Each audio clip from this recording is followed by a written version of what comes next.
morning, everyone. For those who are here already, I'm popping in a little bit early just so I can get situated. But yeah, today I am going to be doing some marker swatching. And I tend to do a lot of swatching on live streams, but I think that's just more, well, you need someone to talk to and support you while you're swatching.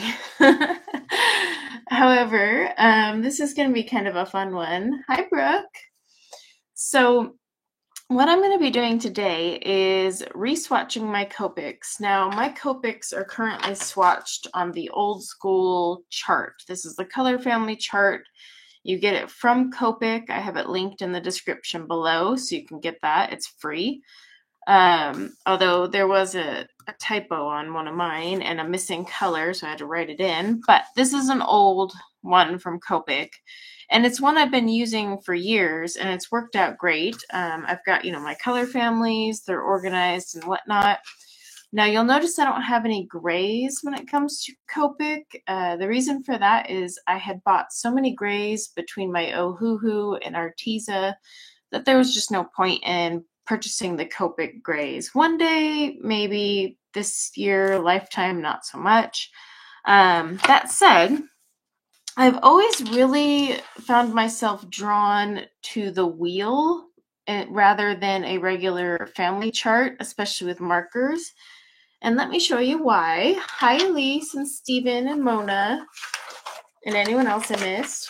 So, when I first started buying the Arteza markers, they had this color wheel, and I found it incredibly helpful because when I was looking for blending groups and also just kind of understanding the color system and how the numbers play a role, along with the color family, the blending group, the intensity value, it helped me understand the Arteza brand quite well. Now, this looks really bare, but this is because this was for only the Everblend brush markers from Arteza, which they didn't have all of their colors. So a lot of these would be filled out if I went and got the bullet nib ones, but I don't do bullet nibs.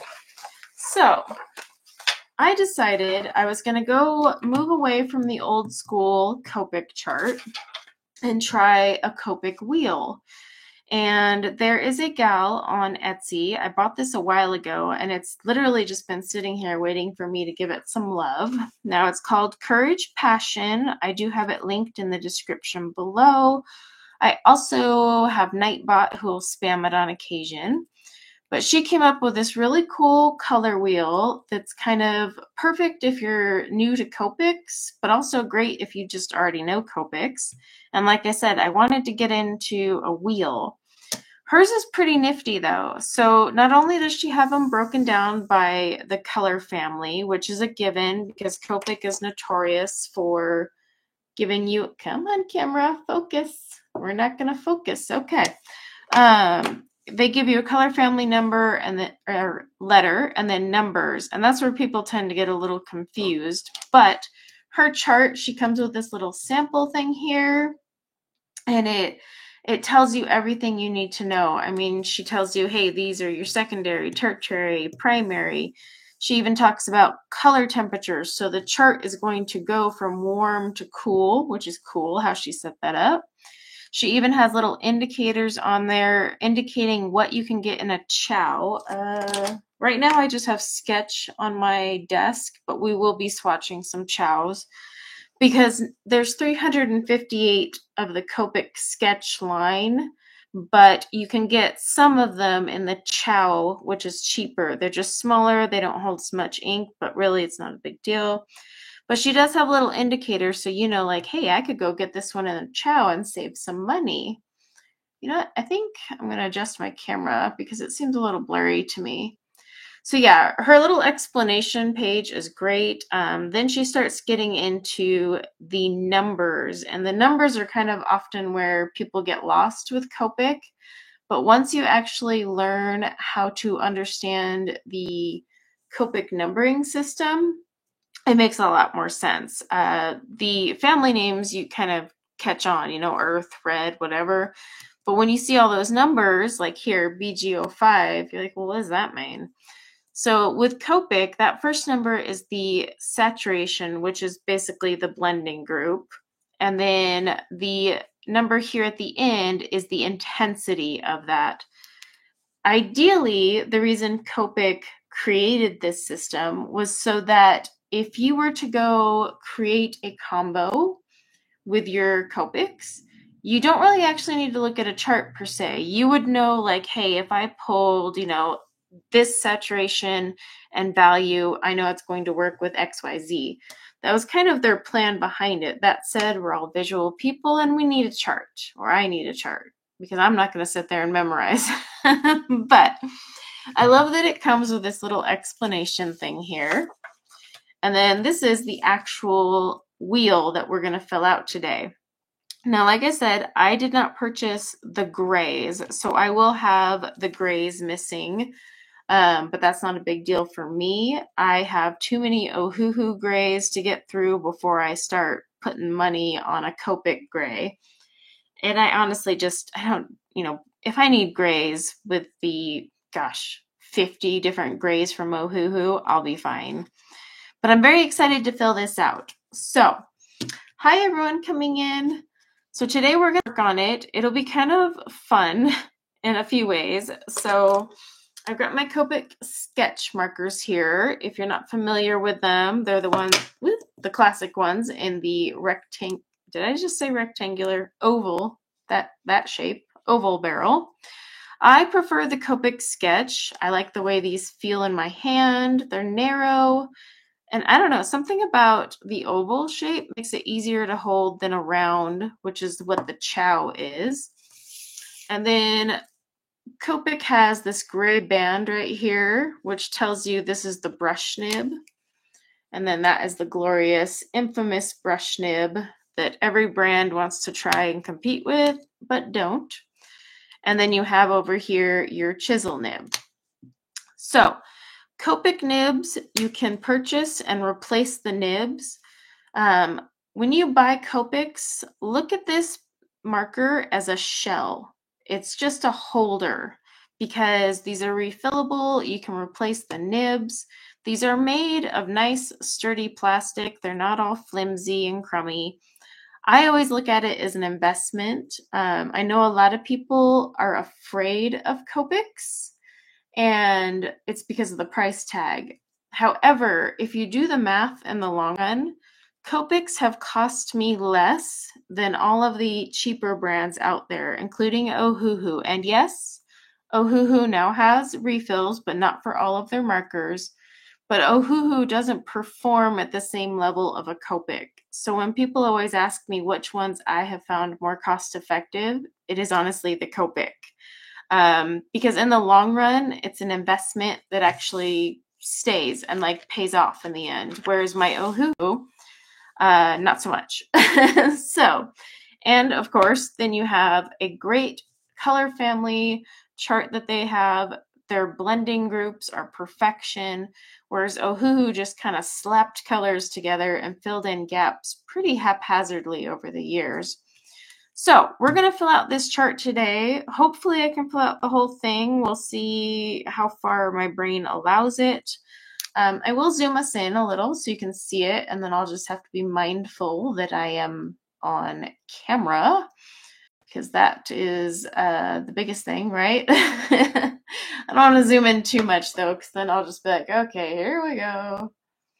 But I want you guys to kind of be able to read some of this stuff. So there we go. I saw a question. Can I go over the theme for my next Diamond Art kits? You mean the limited boxes for September? I'll chat about those here in a bit. But yeah, so we're going to work on this today. So my Copics, or all my markers, are in a huge marker case in my art studio.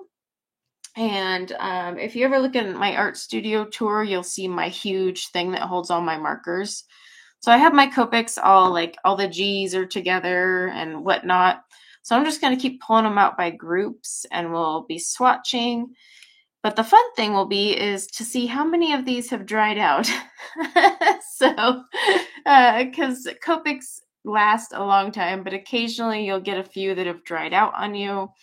I have refills, but this will be good for me because I can set them aside and be like, all right, need to buy refills on these bad boys. The chart is linked in the description below, along with the old school Copic chart. And then I've also linked in the description below my recommended sets if you're getting started with Copic.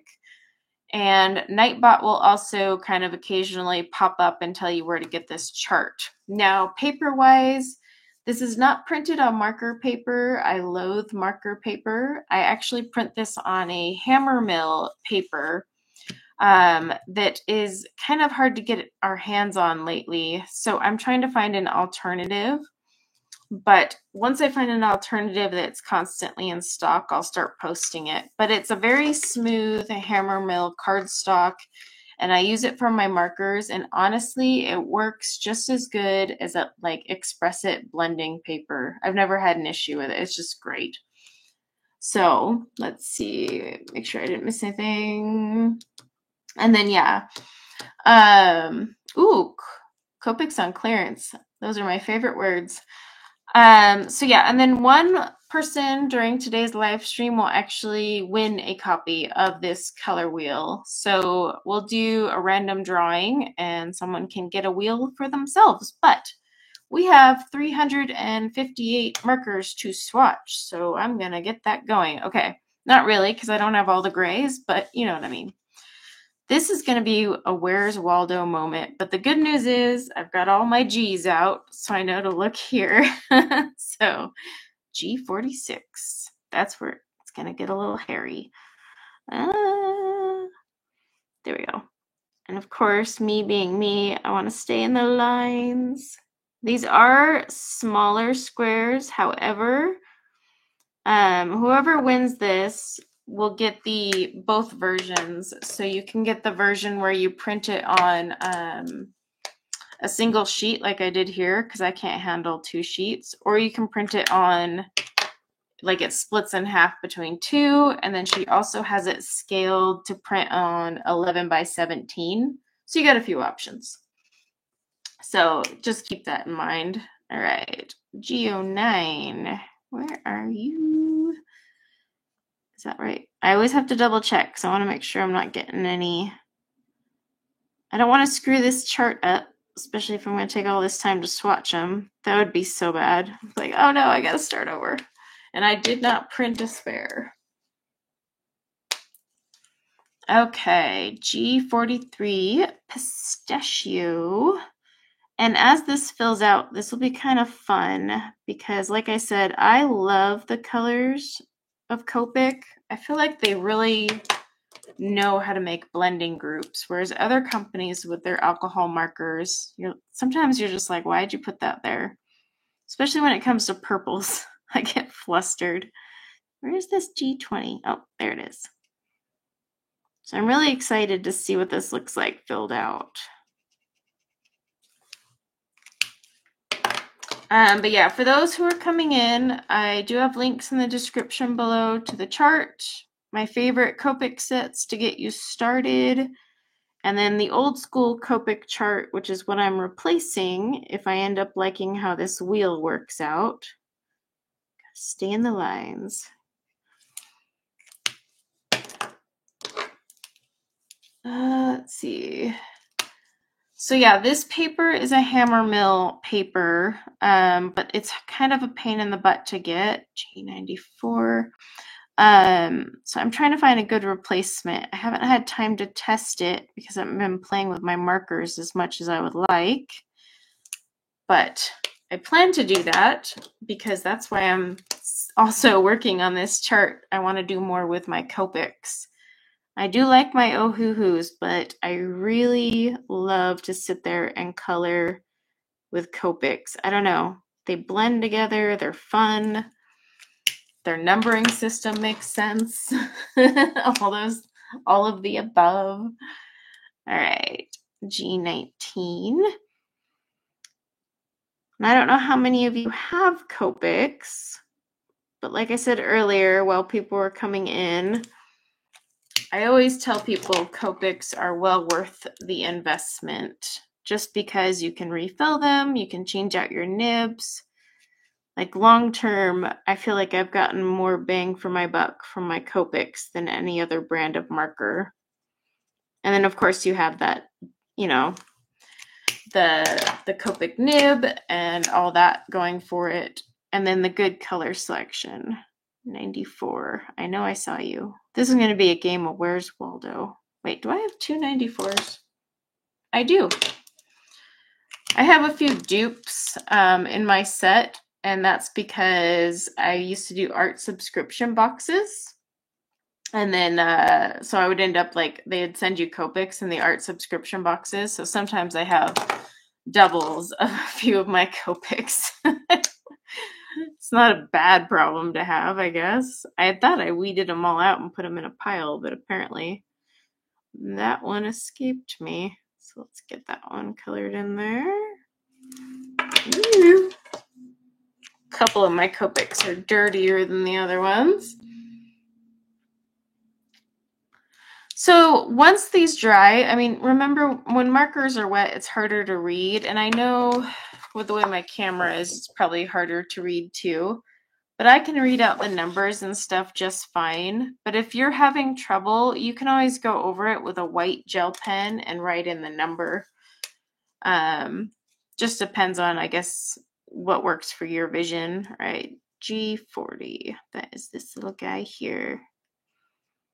This one you probably won't see, but I swear it's there. It's very light green. See, but already that's a nice little blending group. Ooh. Some of my lids are going to be a little tight.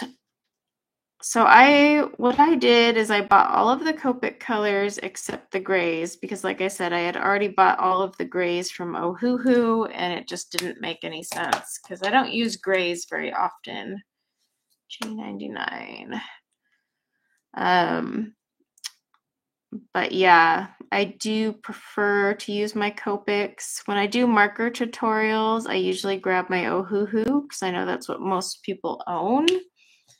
But if I had my way, I would be breaking out my Copics. G82.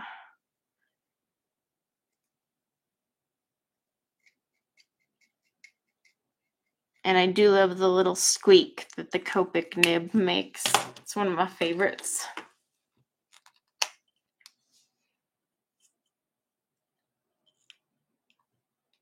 All right, G02, where are you? Oh, there we go. I like how some of the boxes get a little bigger.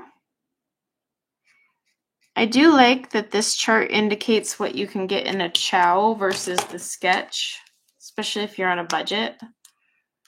Because then you can go out and like make sure you get all of those ones in chow and then just finish out the set with a sketch marker. And this one right now I'm using, these oval ones are sketches. I think the next batch I pull will have chow. I have two G17s as well. I do. I'm going to put that spare one over there. Like I said, all those art subscription boxes really get you. So this is where you always have to pay attention. That's 4 zeros, not 3. Can't tell you how many times I've done swatches and grabbed like a 3-0 instead of a 4-0. And I'm like, oh, shoot. Nothing worse. All right. G12. This will look really pretty once it's all filled out too. I just know it.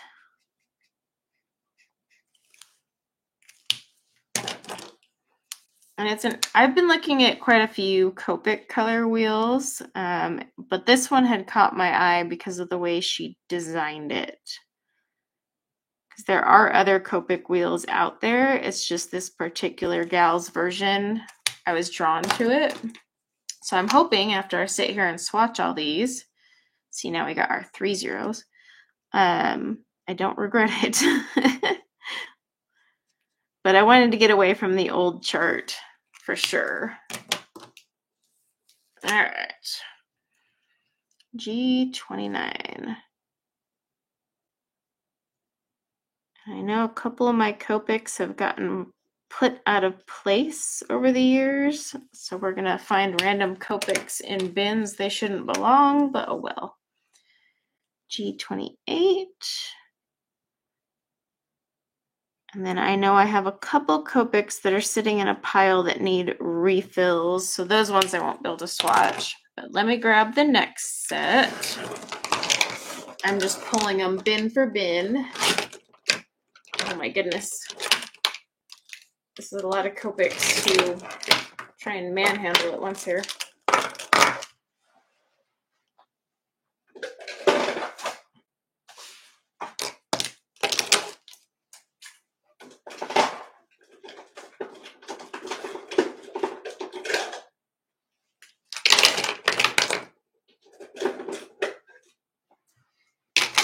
I just realized what great ASMR this would be. All the sounds of the sketch markers.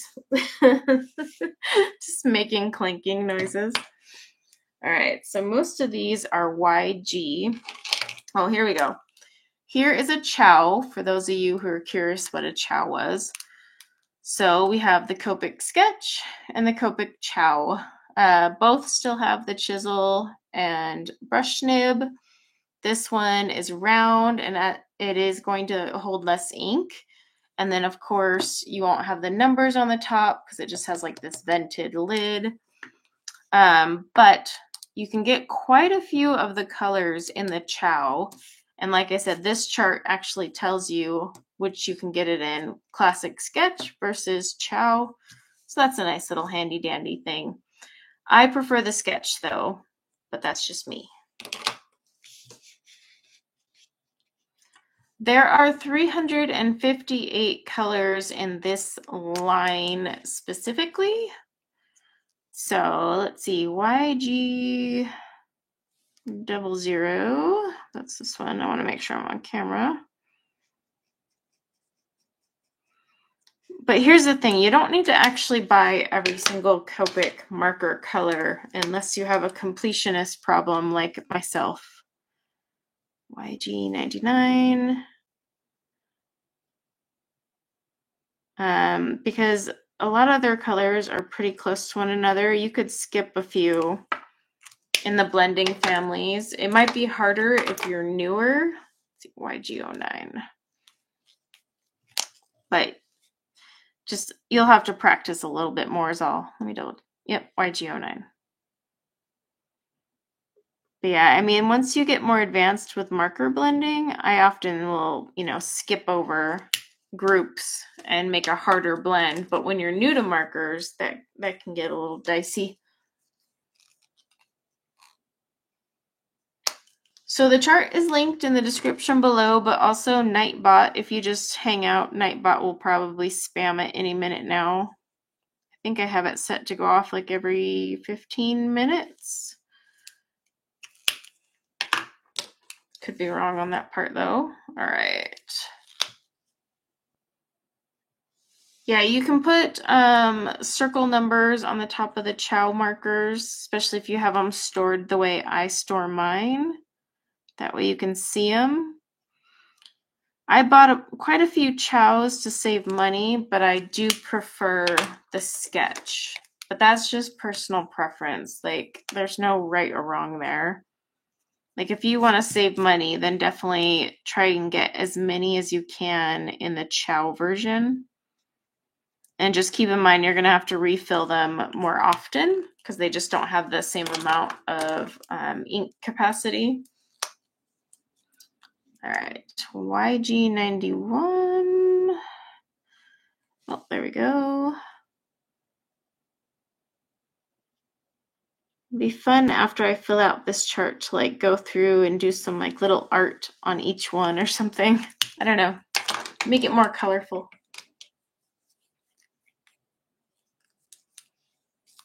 It's 358 colors. YG97. So believe it or not, Ohuhu actually has crapola. It's like over 420 something colors, but they're not all in their brush line. So technically Ohuhu has more. But yeah, you don't actually get them all in the brush line. And then, of course, over the years, they've kind of skewed their own numbering system, so it can make it difficult at times.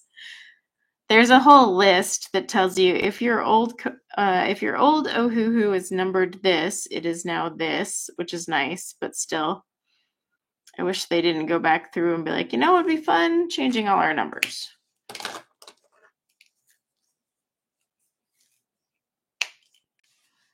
And then see, there's Nightbot. Yep. We'll do a drawing. I'm not going to do the keyword entry because Nightbot keeps adding people who didn't enter. So we're just not going to play Nightbot's game right now. So we'll do a random number drawing and someone can get a copy of this and then the little explanation chart along with the blown up version. So if you don't want one on a single page where it's small like this, you can get the blown up one for 11 by 17. Or you can do the one where it splits between two 8.5 by 11s. I like, with all my swatch charts, I need them all on the same page, like at all times. I don't know why. It's just anything I swatch, I need it on a single page. If I have to flip a page over, I've lost interest. So right down to like my pencils and everything. Even when I have 520 Root Fooner pencils, I have them swatched on the same page. It's just that's how my brain works. Not saying it's the healthiest way, but whatever. I'm actually surprised how many of these are not dried up. That's making me happy. And I found some more of my duplicates from Sketchbox. I think it was Sketchbox that kept sending me Copics. Oh, this one's dry. I knew we would find a dry one. Let's see if there's anything. No, this one's pretty dried out. Let's see if there's anything left in this one. There, we found my first dried out one. And I can tell you why, because it's a nice olivey green that I use for leaves a lot. So I'm going to have to put that in my one that needs a refill pile. YG06. See, so this is good. I get to make a new chart and swatch, which are my favorite things in the world, and organize my markers so I know how many refills to buy next time they're on sale. YG05. And I do have a Copic refill. I'll grab it so you guys, for those of you who don't know what they look like, I'll grab it so you can see it. YG45.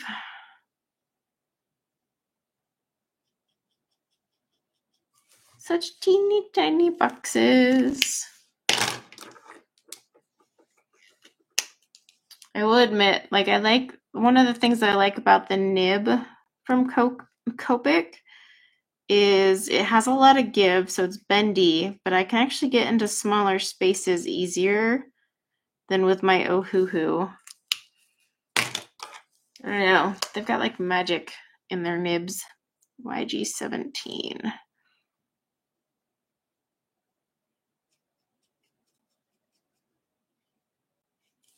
Okay.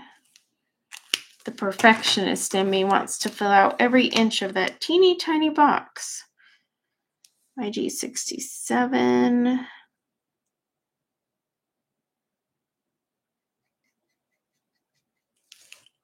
And maybe I'll make a video down the road of like how to refill your Copics. It's actually pretty easy.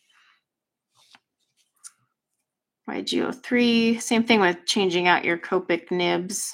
Although I have yet to fray or wear down a nib, so I haven't had to change one. YG13. Okay. I'm wondering where those other G's went, because I know I have them. All right, and then we've got our Lily White, which probably won't show on camera, but it's just very, very light. All right, let me grab my next set. Like I said, we'll just call this the ASMR break because you'll just hear me moving a bunch of markers.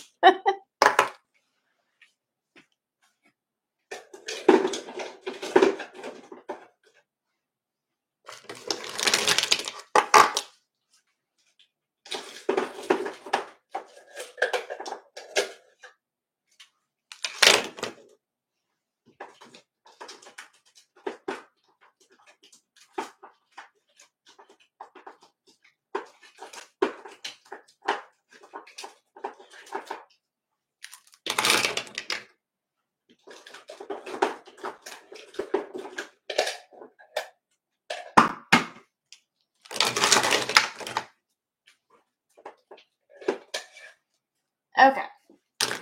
This is going to be a bigger set because this is my Y and YRs that are together. They're still stored in that huge marker shelving unit. If you look at my studio tour, look at my most recent studio tour because that's the one that I'm at in my new house.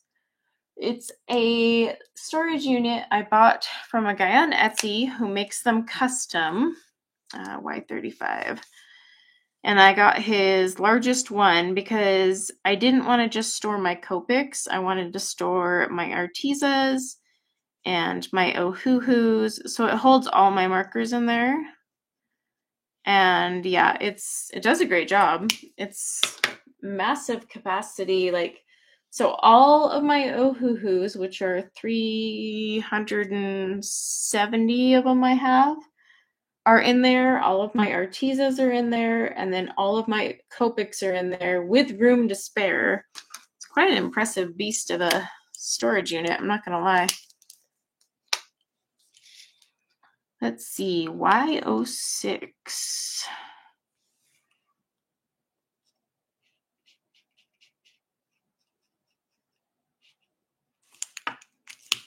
All right.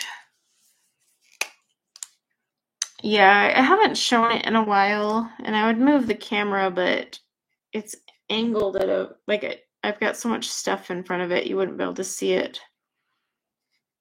But it has these cubbies, and then the cubbies are angled as well, so you can see into it, nothing falls out. It was worth every penny. I think it's linked in my old whatchamacallit, let's see, 32. I don't want to mess this up. My old studio tour. I swear I linked it, but I don't think he's making them anymore. It came from Canada, so I did have to pay the shipping on that, but it was pretty cool. And he would only release them every so often, so you had to snag them fast because he didn't have a wait list. I even asked, I was like, can I get on a wait list?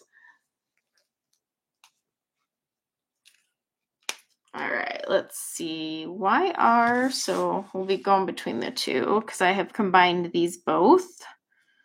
YR, is that 18? I can read. Ooh, this is a perfect color for fall. Look at that. All pumpkin-y.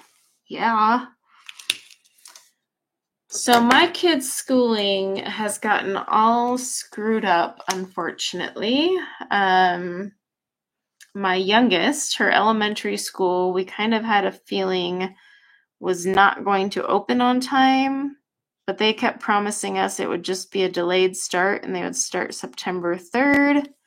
However, they decided to let us know Friday at 7 o'clock at night that they would now have a back to school night on Monday at one of the neighboring schools. So basically, they are moving them all back to their old schools, but because the old schools have been already redistributed, the classes are all screwed up. So certain grades are going to one elementary school that's a neighboring school.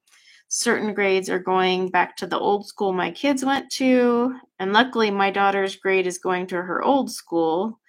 And they're just going to have to kind of hang out there until their school is finished. But it's a hot mess. Like, they're scrambling to redo the bus routes now because they hadn't anticipated it. And they don't even know when my youngest school will open now. My oldest, the high school, they have it on a delayed start. So the doors won't open till September 3rd, but he'll actually be doing online classes the first day of school, which is Wednesday for us. But yeah, the only one that's actually going to her new school on time is my one going to junior high. Her school's opening, and she's so mad about it because she's like, that's not fair. But my youngest is now going to school on the day it starts. It's just not her new school. It's a mess. It's a nightmare. And they're not communicating very well with the parents. Like, we're all like scrambling to do last minute back to school night and then shopping for supplies.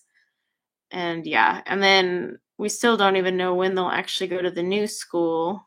So I'm like, okay, yeah, whatever. Let's just do this. I'm just winging it. Whatever. Hi, Erica.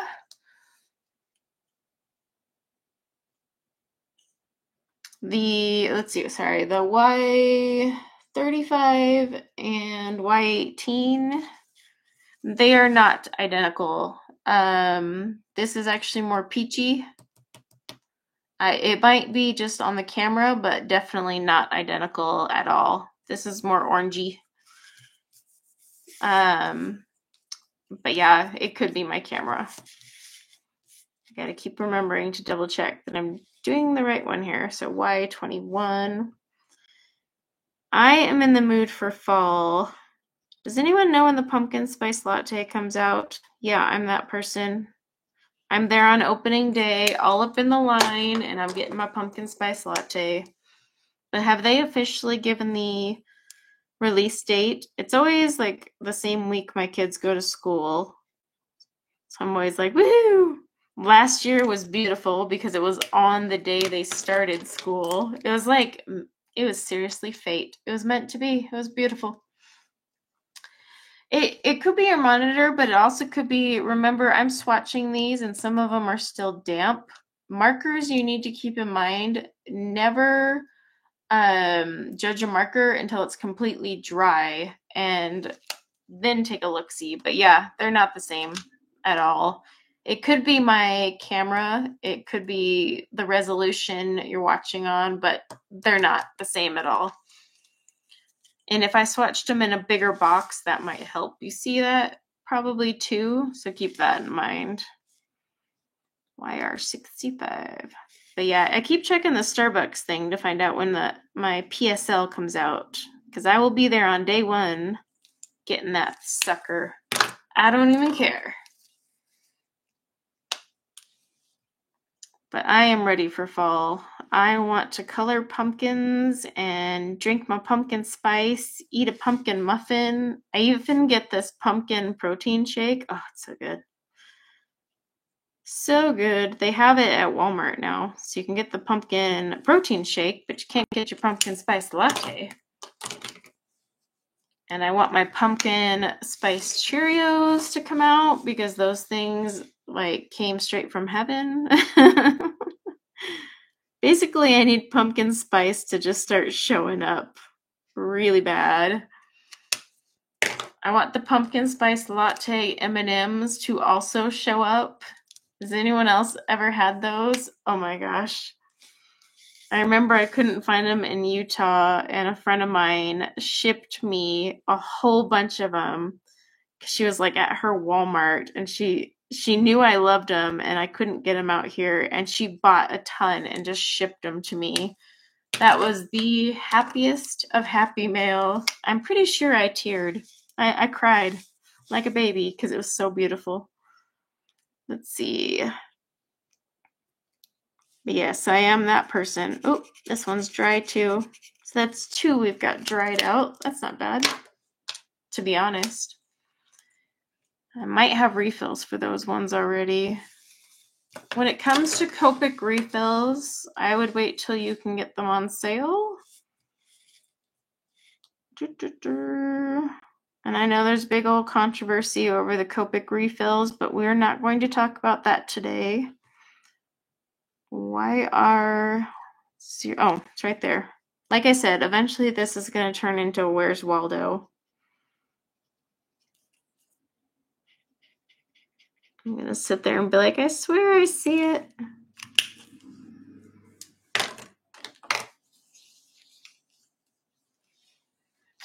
So I didn't like the pumpkin foam. I did try the pumpkin foam. I didn't like it. But you know what? I don't think I've actually tried a pumpkin chai. Interesting. Now that I think of it, I don't think I have.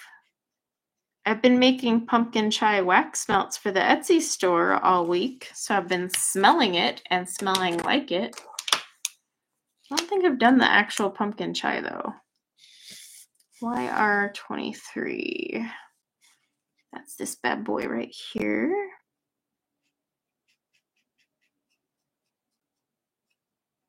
Look at this whole row here would be fun for pumpkins.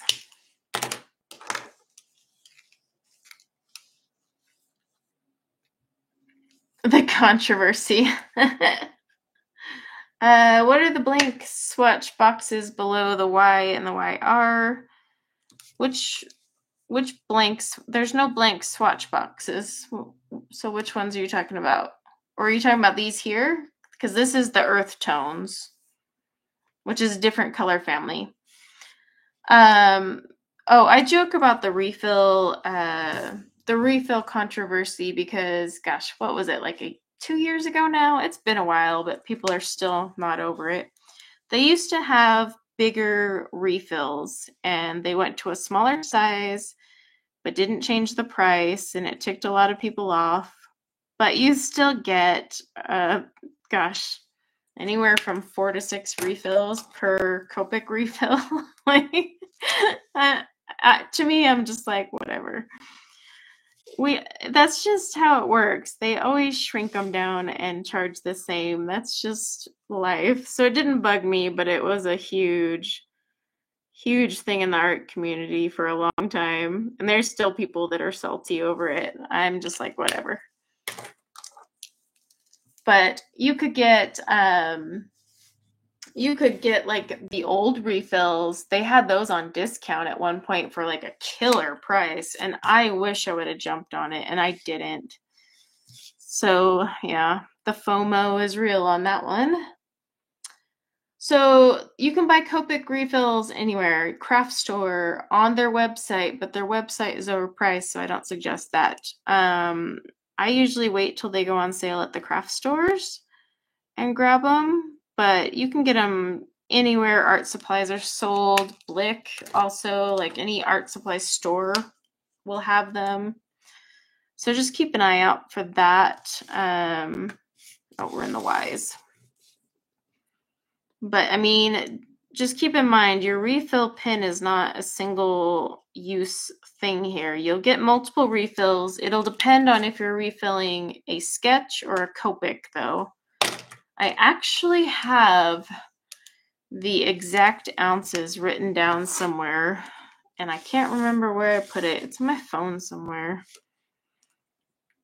But like it tells you exactly how many per chow and per sketch. Because one day I was bored and decided to test it with a weight, like an actual, like I weighed it out by grams because I had nothing better to do that day apparently. And I had done that when they first changed up the refills. That's dedication, I guess. Or insanity. You pick.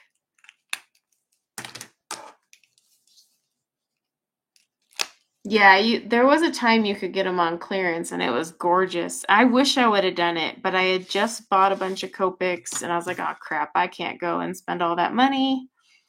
And to this day, I'm like, I should have.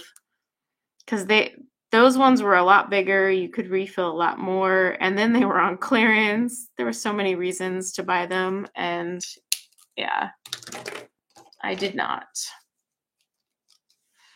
Well, thank you.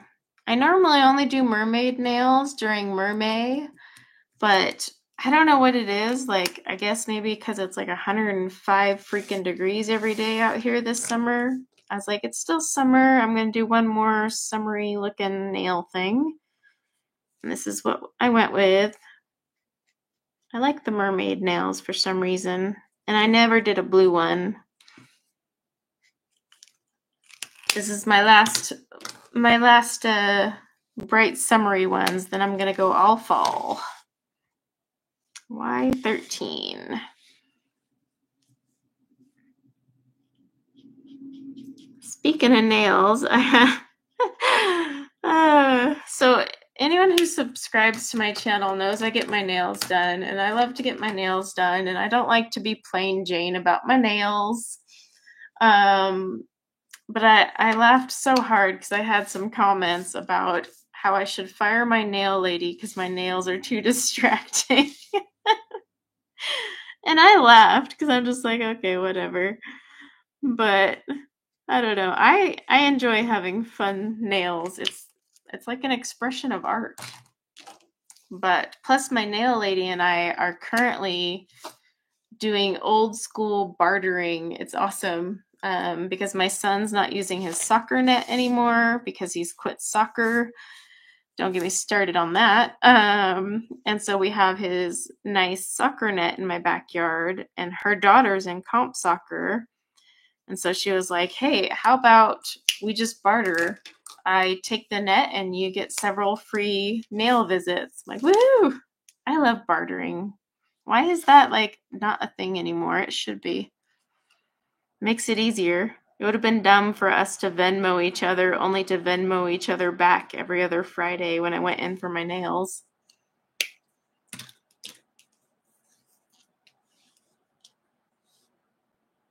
No, I didn't do much neon. I did do those weird, that's the thing, I haven't filmed much. So, like, people haven't seen half the nails I've really done. But I had, like, those hot pink and orange ones last week. And I think those are the ones that comment was referring to. And I'm like, yeah, they're a little crazy, but whatever. I don't care. They're my nails. YR24. But with the kids starting school next week, I'll have more free time to finally film. Thank goodness. It's hard when your kids like walk in and interrupt you like mid-thought or ask for a snack for the 50th time, even though you made it clear to not bother mommy for an hour so she could film. I think you just jinx it. You should just not say anything. Disappear and go record, and they won't even find you. What sport is he going into? Football, because apparently one concussion wasn't enough. He wants more. I don't know. We will see. I didn't let him try out for football for sophomore year because he quit soccer, and I decided he needed to wait and make sure he really wanted to get into football. So he'll have to try out next year, but that's just because I didn't want him to jump into something and then be like, yeah, never mind. And by that, I mean we invest in all the gear and him say, yeah, never mind. We're already trying to unload all his soccer gear, and football's way more expensive. Yep, he went from baseball to soccer. I've actually been trying to convince him because I haven't sold his bats yet. I was like, please just go try out for the baseball team. Like, you would be so good at baseball. He was great at baseball. All the other sports he plays, he has to work extra hard and like get better. He was a natural at baseball, and he won't go back. It's driving me nuts. But he's a teenager, so there's only so much you can do. But like his older sister, it was her birthday yesterday. She turned 22, which is nuts. Even she was trying to help convince him, but nope, he's set on doing football. So I guess we'll see. But yep, no more soccer. That's okay because my one daughter's doing her insane amount of dance now. And then my youngest is doing cheerleading, so I'm already busy as it is. Ooh, look at this is like my favorite one because there's just so many fall colors. He does have to buy his new gear. That was actually a rule that we instilled because Mama was not happy. So I told him once he gets his license this fall, he will be buying his own gear. I will contribute a certain amount. Now I do have, that one's blank because that one's dried out. So I'm going to go grab the next group. Enjoy your little ASMR sounds of me grabbing markers.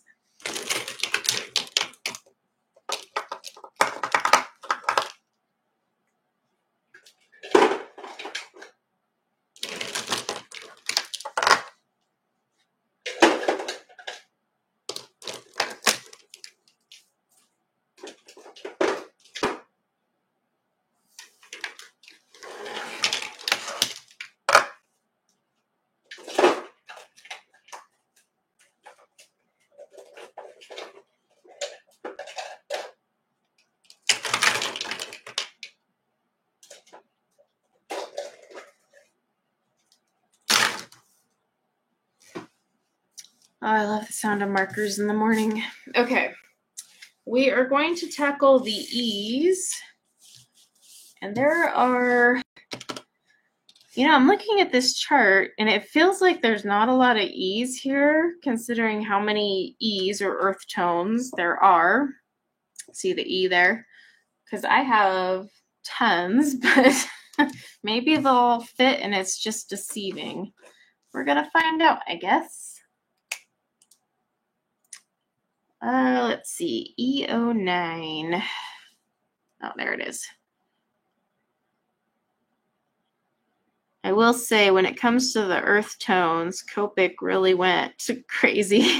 I have, like, these earth tone sets of markers take up 2 actual cubes in my storage system because there's so many. E57. I saw you. There you are.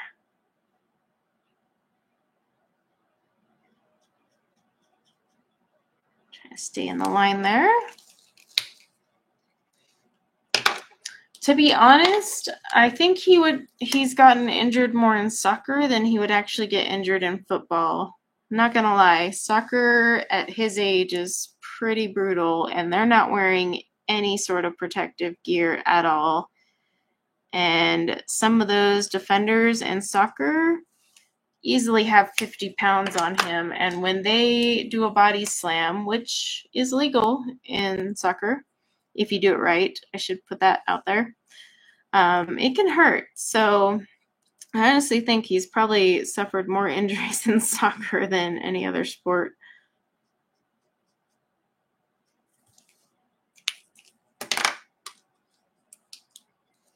Soccer is, I mean, I was so used to soccer when my kids were little, you know, just groups of little bees running around chasing the ball. And then when my son got into, you know, the higher levels and the comp levels and older kids, I was traumatized the first couple weeks he was in soccer because it is a very violent sport. And if you want to take it up a notch, go watch indoor soccer. Basically, that means hockey and soccer had a baby, and there's no rules in indoor soccer. They can body slam one another into the plexiglass. We were actually talking about this last night because my son had come back from concussion leave, and he comes back to the indoor season, and he got body slammed and flipped over a player and lands on his back and his head. And there's no fouls called for that. I mean, indoor soccer is insane. And it's a weighted ball. So it's, yeah. But after seeing what I've seen in soccer, I'm actually not as worried about him getting injured in football. He'll be fine. Yeah, rugby's nuts. Like, But I mean, the first time I watched my son play indoor soccer, because I had never watched it before, I was used to all the outdoor. And so we went into the indoor season. I was like freaking out. I was sitting next to a mom and I was like, why aren't they calling a whistle? And she's like, well, that's fair play. And I'm like, but he just shoved him. Like, you can't extend your arm and like do a full out shove, but you can use your body to slam them into the glass. That's legal. But if you extend your arm, you get a card. But you can also slide tackle an indoor soccer, and it's like a lot easier to do and get away with. Whereas on a normal soccer field, that's like an instant yellow card. But yeah, the first time I watched indoor soccer, I was just like, oh my gosh, I can't watch this. It was, ugh. I mean, the boys come off that field limping, and it's super fast paced. It moves so fast half the time. You don't even know if someone just committed a penalty because you can't tell. They're just running like crazy. But I mean, at this point, I figure if he goes into football, he's got some gear on him. Whereas in soccer, the only protection they're wearing is shin guards, which is rather hilarious at that point, especially with indoor. I'm like, don't you think we should add some helmets or something? I don't know. At least for indoor, especially with a weighted ball. That one's I never got over. All right, E4-3. So yeah, like if you're trying to save money, you could easily skip a couple of the earth tones and not get ones that are super close to one another. But again, it comes down to your confidence of marker blending, so keep that in mind. Like, you know, how confident are you that you can make the blend work? I will say if you're new to markers, don't go skipping when you get to purples, because purples are by far the hardest to blend. It's just a pain in the wazoo. And even to this day, I struggle. And I haven't been playing with my markers as much, so I probably am even worse at it now. All right, E79. Oh, there it is. Yeah, as you can see, some of these aren't available. Like E79, you can get in the Chow.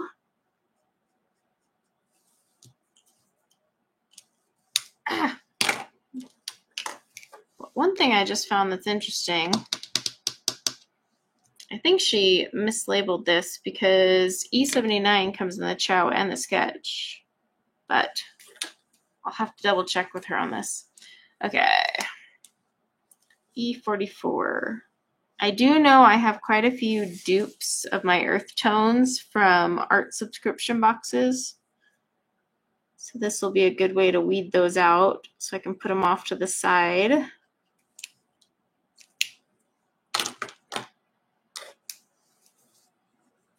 What's my favorite coloring book right now?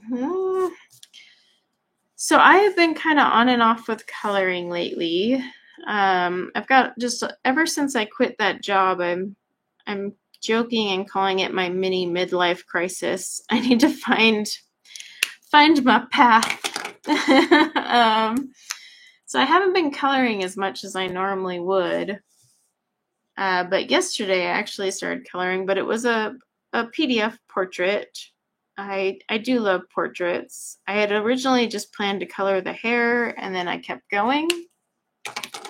So book-wise, you know, there hasn't been a book where I'm just like, gosh, I really need to color a page in that book right now. I've been gravitating more towards portraits and whatnot at the moment. But that could change. But yeah, I've been so swamped with my Etsy store, which is not a bad problem to have. I'm just trying to adjust to running it. And then I've been reading way too much. And I've been diamond painting. So yeah, I've been sticking to the portraits right now, kind of playing around. I did post one in the community post. A few of you guessed spot on which pencils I was using. I think I need to do another video about Pro Color because I used to be a Pro Color hater as well until I tried them for hair, and now they are like the only pencil I ever want to color hair with. They are just perfect. They were made for it. Literally, I talked to Derwent. They designed that pencil with fur and hair and fine details. So it's kind of interesting that they designed it that way, you know? Because at first I was like, this pencil sucks. What the heck is this thing made for? Guess what? Fur. Fine details. And they work wonders. They're just so smooth. Can't get over it. All right. E30. Oh, someone had a question about the diamond painting boxes. Are you talking about the limited edition boxes that I release on the 1st of every month? Is that what whoever was asking? Just want to make sure. Yeah, the drawing line and Graphitant, but you can only do so much with Graphitant. I get it. However, I know there's some other colors they could add to Graphitant. But yeah, the drawing line would be great. However, the drawing line would still never replace my Prisma. Drawing are great, but they're just not quite there.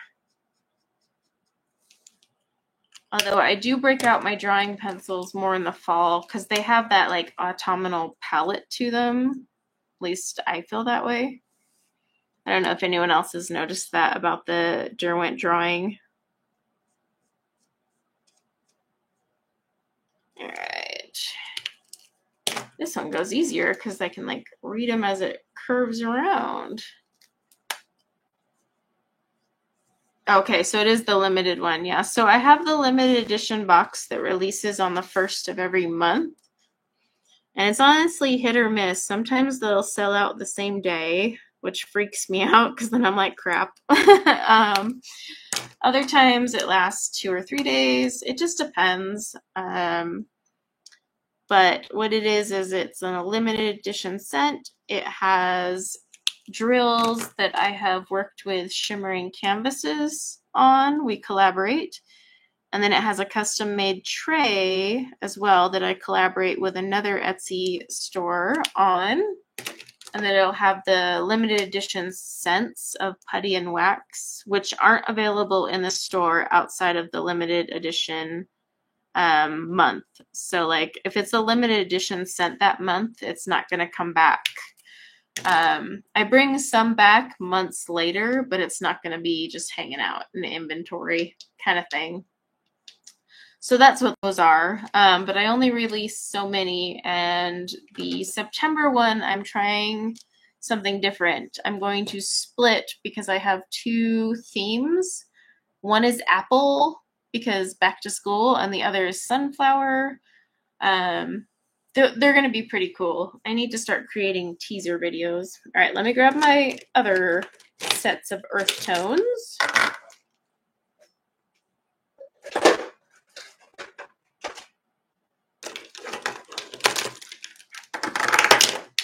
Maybe not.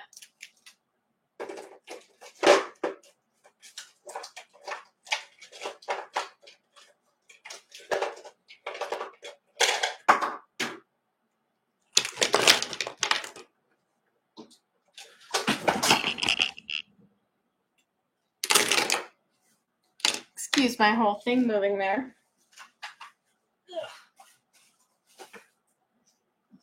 Okay. We're good. Prisma, yeah. Oh, Holbein. I got rid of my Holbein, so I don't have my Holbeins anymore. Next time I do a colored pencil collection, they won't be in there. They went to a good home where they can be loved and appreciated, as opposed to sitting on my shelf with me just bashing them. All right, E89. There it is. Oh no! we found another dried out one. Considering how much I've swatched, though, that's only 3 that have dried out on me. These sad little 3 here. I honestly haven't broke out my Pablos in a while, and I keep meaning to. Because Pablos were one that I hated, and then I started to use them more, and I was like, hey, these aren't bad. But I haven't, I need to break them out, but lately, because I color so little, I just tend to go for the ones that I, enjoy using the most, or I know I'm going to enjoy using. So obviously Prisma, Polychromos, and then Pro Color if I'm doing hair. Derwent Inktense, I break out those quite a bit.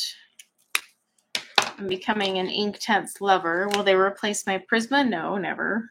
But they're definitely a pencil I go to a lot.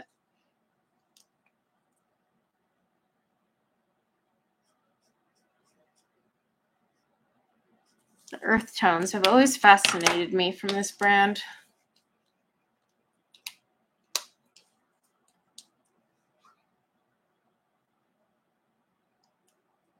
Why didn't I like the Pablos? So Pablos I bought a long time ago. Probably it's probably like 4 years ago now. So I had purchased them through Amazon, which honestly I don't recommend if you're buying expensive artist pencils, but I had bought them through Amazon, and I went to swatch them and use them, and they were very scratchy. Like, they were hard and scratchy and just awful. And so I returned them, and then I talked to a few people who were using Pablos, and, they were like, yeah, it's a harder lead, but it shouldn't have been as scratchy as, like, I was explaining.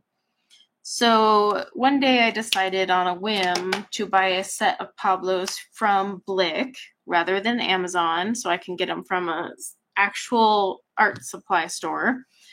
And I went to swatch them, and it was like a night and day difference. So I don't know if it was just a defective batch or someone reselling some fake Pablos. But once I actually used the ones I got from Blick, they are a harder lead still, but they were still smooth, and I appreciated that. And so I started using them, and I've got them. I don't use them as often, like I said. If I was coloring as frequently as I used to, I forgot. I have 2 EO9s. If I was coloring as frequently as I used to, I'd probably break them out more. Is that 4? Yeah, that's 4 zeros.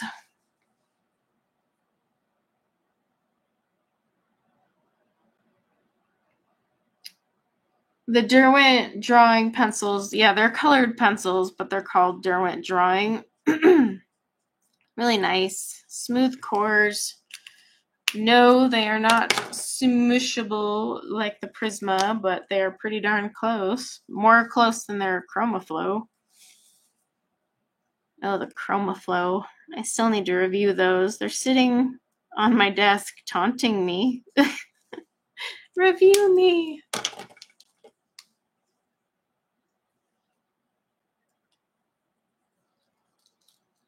Oh, the Holbeins. Why don't I like the Holbeins? You know what? I actually have a whole video on that. You can just find my Holbein hater video, and I will explain everything in that video about what I don't like about Holbeins. There's my reasons. I don't judge anyone who loves their Holbeins, though, because we're all so different. That would be like you guys judging me for enjoying Prisma. That's not fair. So yeah, Holbeins were just not for me. But I did make a whole video on it because, well, I got asked a lot why I didn't like them. All right.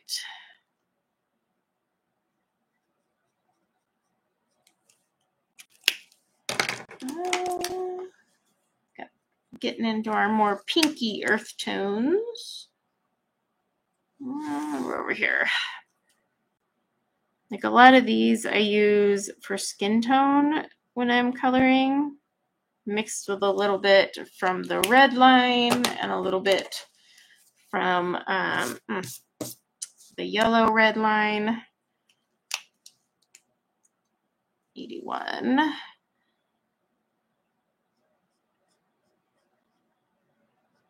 Okay. Believe it or not, I do actually have some of the fluorescent Copics because they came in a set. I wouldn't have bought them on their own. Oh, that one does not want to go back on. Mostly because I always feel bad though when people are like, I didn't buy Holbeins because of you. I'm like, no. Like, go buy a couple open stock that you can blend together and then make a choice for yourself. I don't want to be the person that holds you back from what might be your favorite pencil and you just don't know it. In fact, that's what I say. Oh, that's right. I got a duplicate of this color. Need to put that in the dupe pile. That's why I always say just get a couple open stock, test them out. Do I have a dupe of this one too? I do. I do. Where did it go? Right there. Okay. I know I have quite a few dupes in the earth tones thanks to Sketchbox. Had I known I was going to get full out Copic sketches in my Sketchbox monthly thing, I would have waited.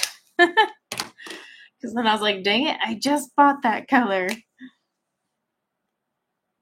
And now I don't even do Sketchbox.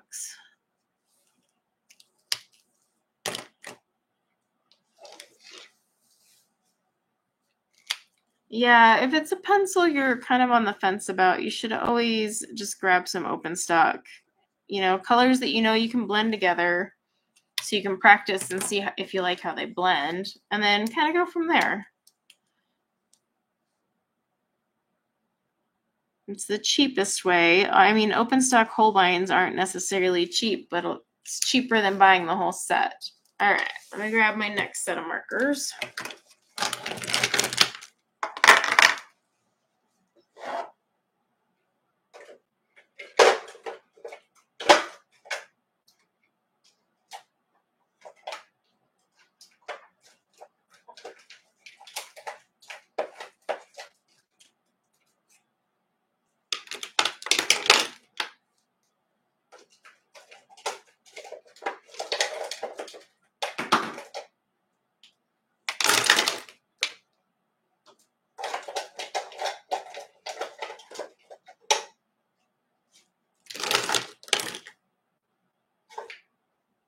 Now we're into the blues, some of my favorites from Copic. So that's these ones up here. Okay. We can do this. All right. Pales, plus 2 messes, 4 zeros. No, this is a dried out one, but I think I have a dupe of this one somewhere in here. So I'm going to set this off to the side with my ones that I'm going to have to refill. All right, B97. Oh, there you are. Ooh, that's a tiny box.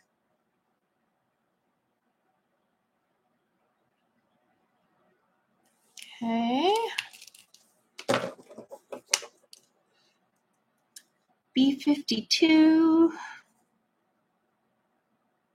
It's like, you know, you saw it, but then when you go to look for it, and especially these blues, the boxes and the blues are pretty small. Hi, Ryan. I know I didn't call. Are you still my husband?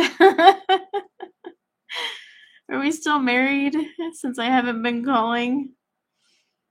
I feel like that puts a strain on our marriage.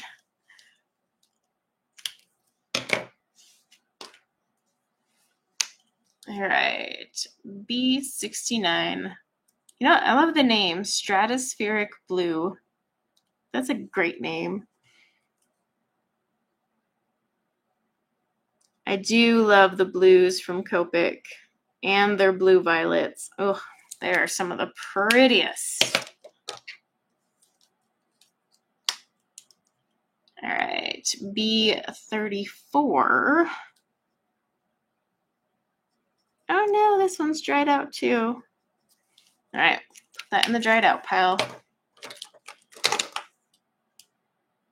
Ooh, I love this one. I know it. B39. I use it a lot. It's Prussian blue. In fact, there was like a kitten clouder class. Wow, say that 5 times fast. That made me fall in love with the blues.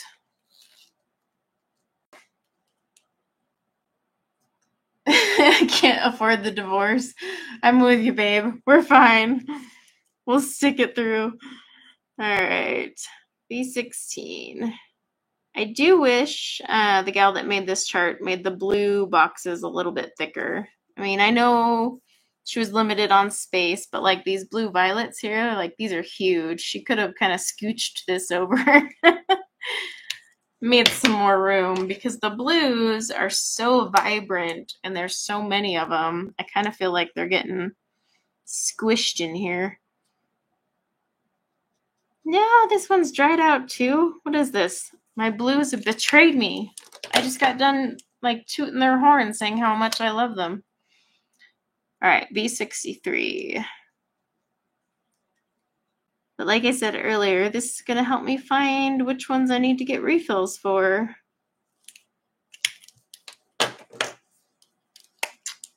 Okay. B18. Oh, there you are. Okay.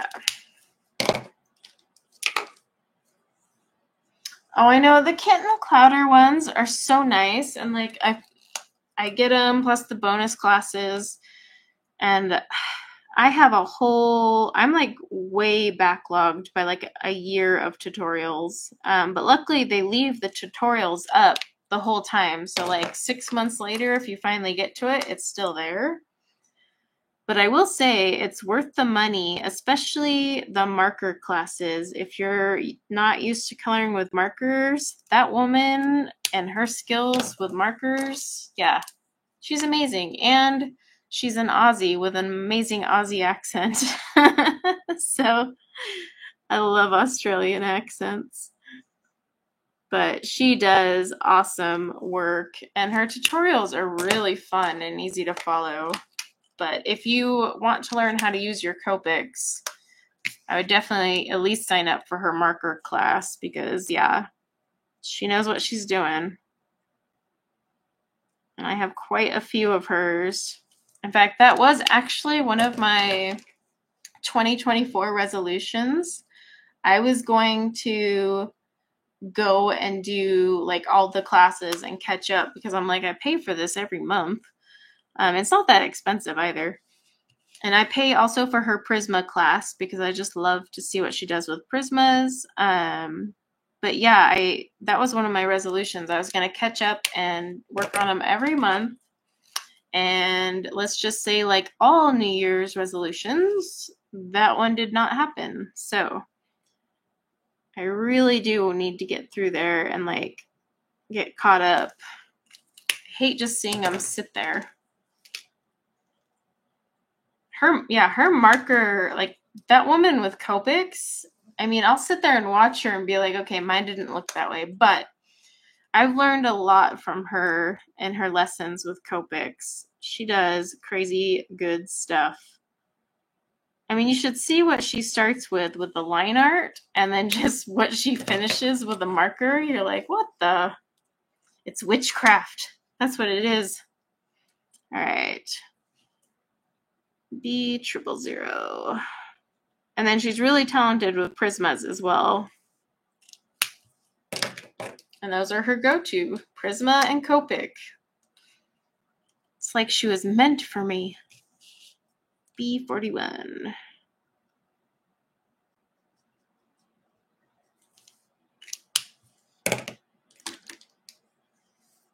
Yeah, Kitten Clouder.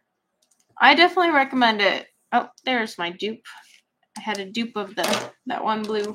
Oops, I put it in the refill pile. It needs to go in the dupe pile. I definitely recommend her Copic classes if you're new to markers, though.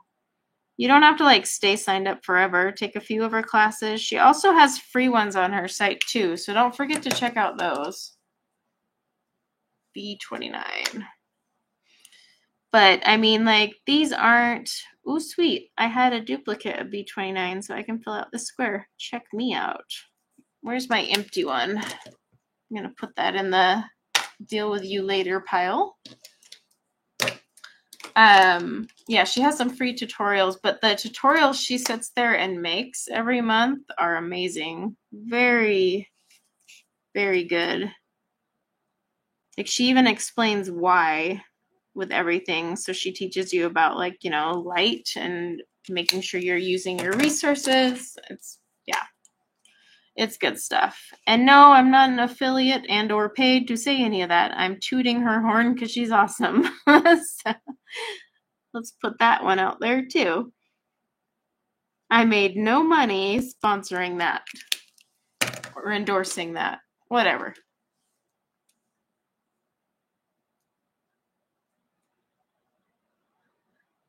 Wait, I missed something. How dare you say that with your lesson chat? Oh, goodness. Oh, goodness. All right. B21. I totally forgot to post a picture last week of the ugly school across the street, didn't I? Someone needs to remind me, and their name is Melissa.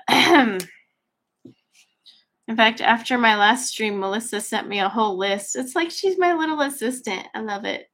She's like, here, follow up. Add that to your list. Corey, post the ugly school that's across the street.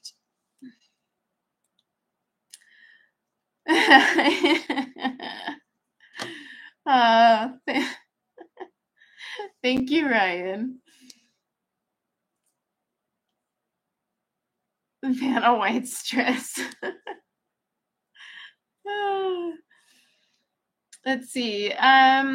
So you sign up monthly and then you cancel because it is a monthly reoccurring subscription. So just make sure you cancel. But there also, yes, are the single one-time classes you can buy. But also go look at her free ones too. She does have free ones that she gives out as well. They're not as crazy in depth, but at least it gives you an idea of what to expect. But if you do the subscription, just know you do need to go and cancel it. And she's really cool about it. I had to cancel it for a little bit. And like I reached out to her and she got it taken care of right away. So, I mean, I would recommend doing the subscription over the one-off classes you pay for, but sometimes there's one-off classes that, you know, like might be more up your alley depending on what you're trying to learn. Oh no, this one's dry. Put that in the pile.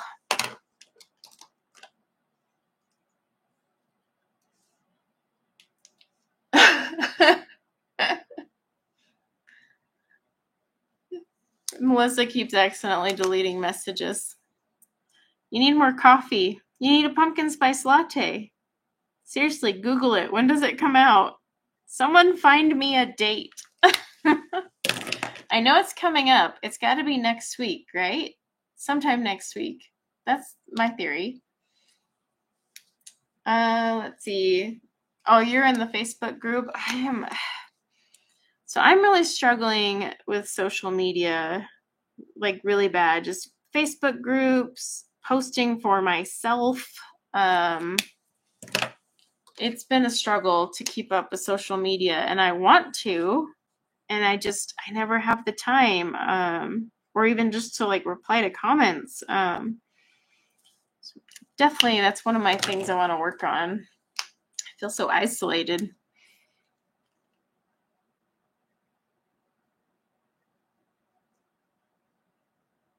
All right.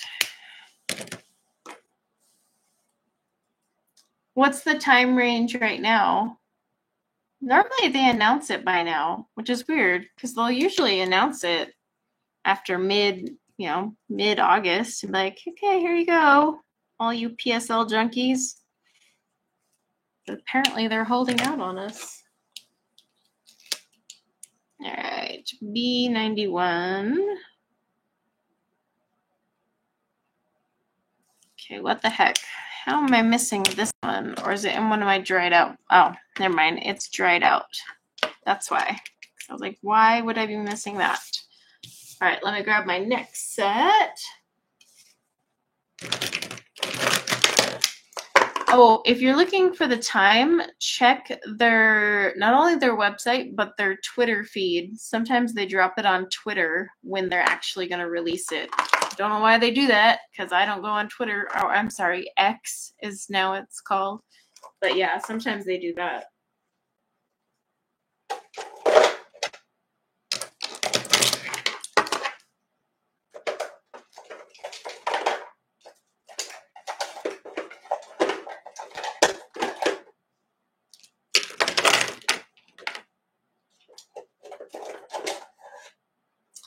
Okay, so now we're on to the BGs, which actually is probably the most where I have the most chows at.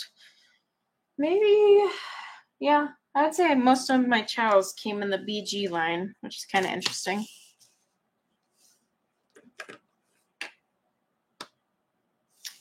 I had a duplicate of the 000, but not the quad 0.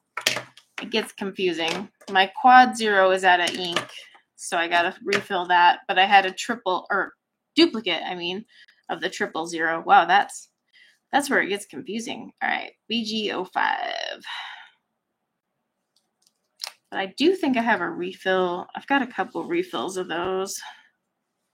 What's interesting is these two greens here are missing. Let's see, and I don't recall them being out of ink. So I wonder if I misplaced them. There's nothing worse than misplacing a very expensive marker, because I know I have them all because they're all swatched in my old swatch chart. So that's why I'm like, where did that thing go? Because I know I own it.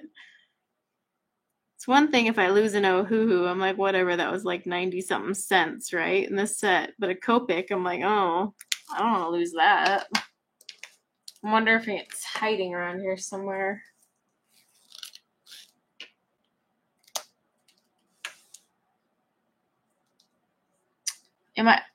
Do I miss my job?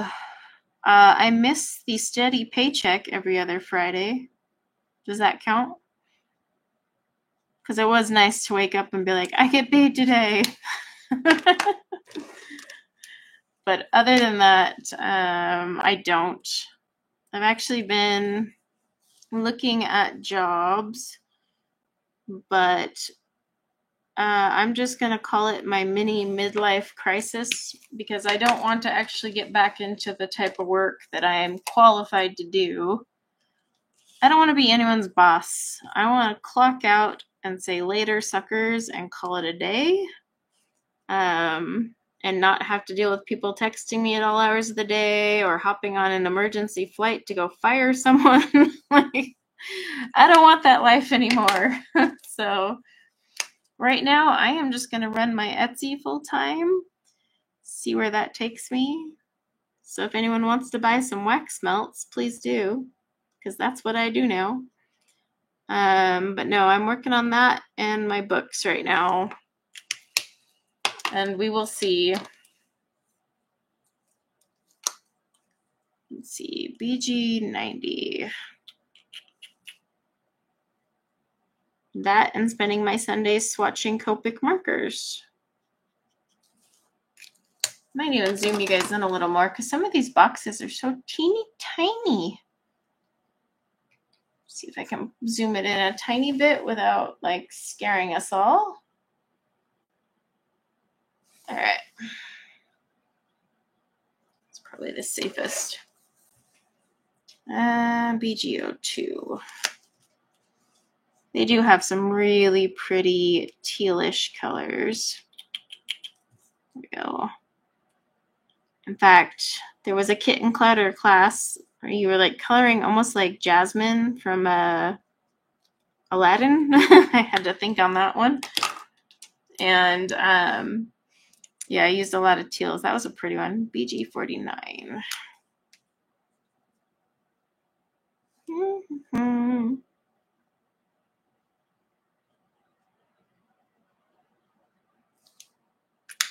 See, even right there, that's a pretty blending group. And I would actually go and add one of these blues at the bottom.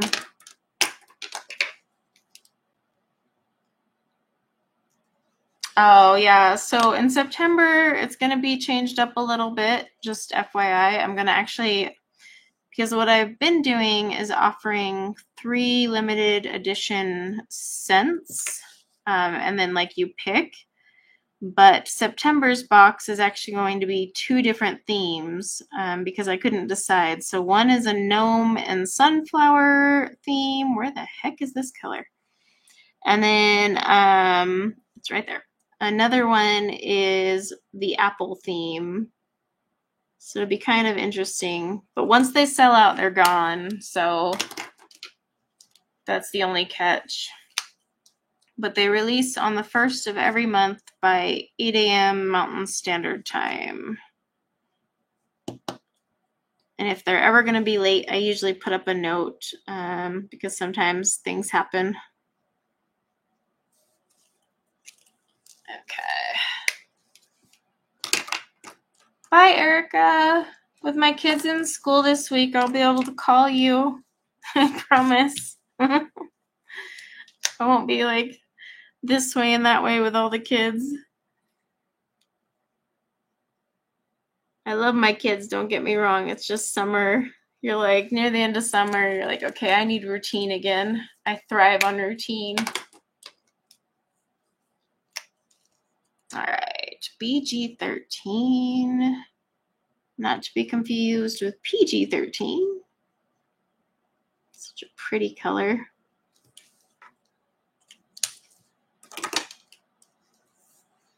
All right. Don't ask me how I got husky fur on these. My dogs aren't allowed in my art studio. Yeah, I just found a husky fur. Oh, yep. I think I know where some of those missing greens went. I accidentally stuck them with my BGs. Aha, I knew I owned them. Okay, BG23. Let's see, where is that one? Oh, there it is.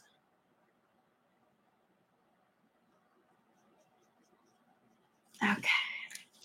One thing I would love to know, whether you're watching it right now or on replay, BG32, is if you would like to see Copic color alongs, because I usually always do Ohuhu because I know that's what most people can afford. However, I have been starting to get requests to see Copics. So I was kind of curious how many people would actually be interested in those. Because I know they're expensive, so not everyone has Copic. However, I can usually find a pretty decent, close enough conversion into an Ohuhu as well. It's just the issue will be more of the performance with blending than anything else. So that's just one thing to keep in mind. BG99. My house is the kid house. You mean all the neighbors' kids are living at my house in summer? Because that would be a yes. Because I have a well-stocked pantry. However, I stopped that because I've been trying to lose weight. Look, I actually have both my wedding rings on now.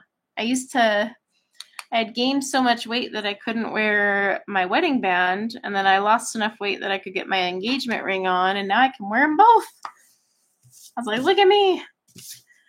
And then I go and eat a donut, and I feel guilty about it. So, little life. But yeah, we've stopped buying snacks because one, I'm trying to lose weight, of course, and I don't want to stress eat. But 2, I also strategically stopped buying all the snacks so that every kid in the neighborhood stops eating me at a house and home. So there was a dual purpose to that one.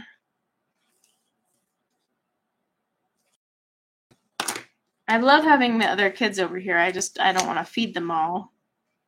Food is expensive. Holy crap. I can't believe how much my grocery bill is. And I'm like, I didn't buy anything. And yet I feel broke.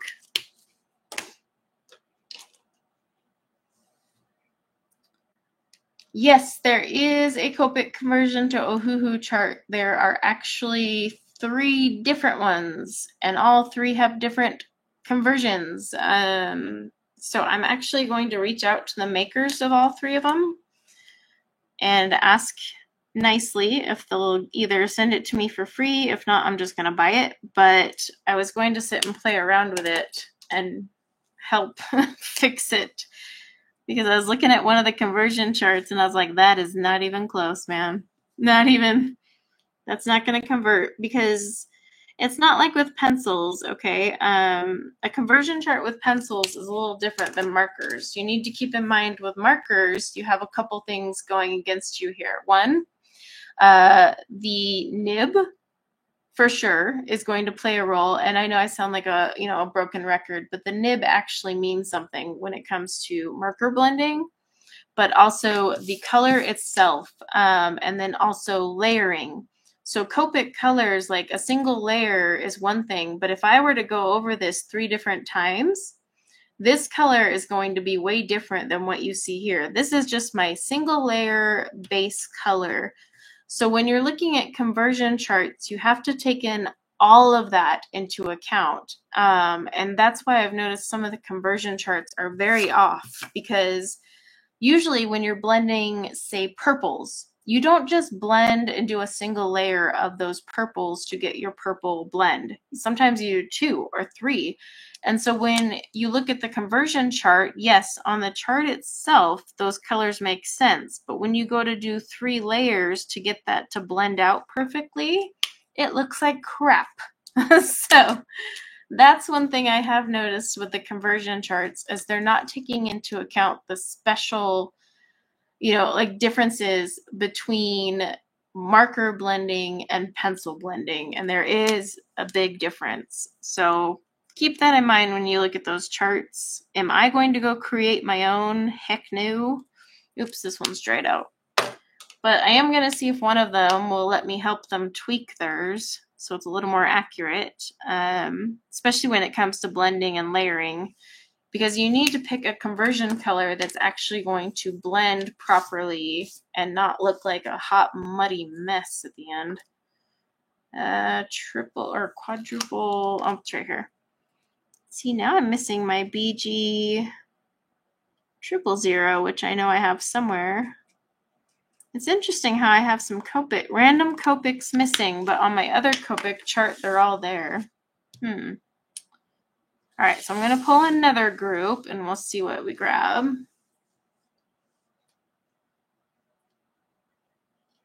I miss farmer's market. Oh, I want to go to the farmer's market, but here it's too hot.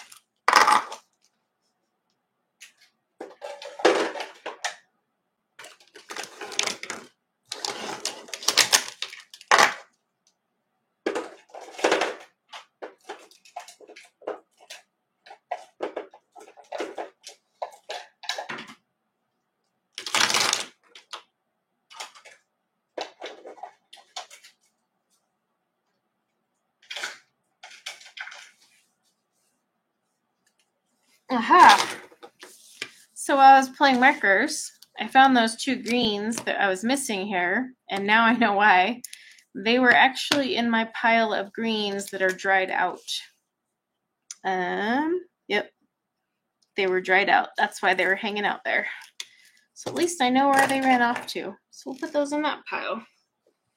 So I was like, I know I own all these markers. I just had already organized them into the pile of buy a refill when you get a chance and forgot they were in that pile. All right, so now we're on to the reds. I tend to use greens quite a bit with my Copics. So those ones run out a little quicker.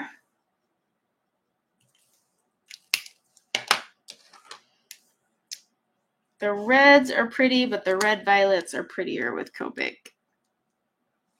in my opinion. I should preface everything with in my opinion. Oh, sorry, my big hand's in the way. Let me try to find an angle that's not in the way. We'll go like this. the nib's in the way. I can't do anything about that though. It's brief. Take a drink of water.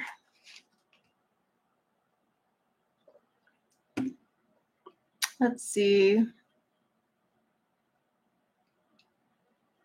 Yeah, that was a big thing, Ryan. I was trying to tell people earlier in the stream that it's not like, because I always tell people you actually invest in Copics and save more in the long run, but they are just way better with their ink and their blending and everything. And while I know it's easier to go grab an Ohuhu, I noticed my marker coloring does better, and like I've learned to be better with a Copic versus an Ohuhu. Ohuhu almost like you're working against multiple factors. And yeah, they blend like a dream, whereas Ohuhu, you're like, come on! A lot less frustration. R35. But I'm telling you, the nib on a Copic really makes a difference with the blending as well. And then just the color palettes, the colors they've selected, when they made their colors, they made them specifically for blending. Like it was clear they had a plan, whereas Ohuhu was just like, this pink looks good, let's throw that in there. It just wasn't thought out. But also Copics are designed to layer and blend. So that's a big thing because you can change up the, the color quite a bit the more layering you do. Whereas Ohuhus really were never designed to build up the color with layering. So that's just one thing to keep in mind. I can blend purples great with the Copic line, whereas when I go to blend a purple of any sort in Ohuhu, I want to cry. Let's see, R14. But in the long run, I have spent less on Copics than Ohuhu.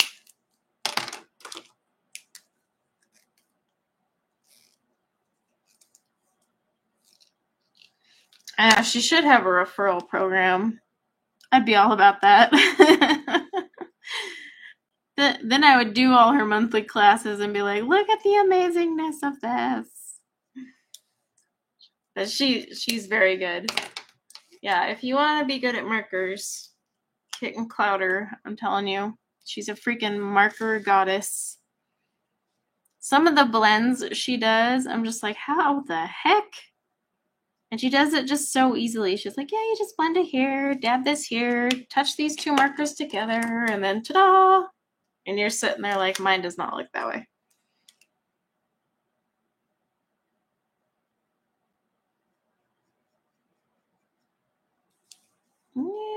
Yeah, come on.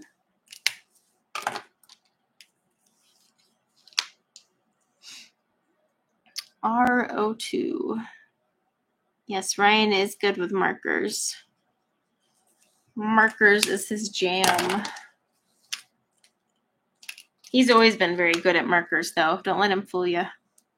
I've seen his early works. They were still great. Before he even found Kitten Clowder, he had talent.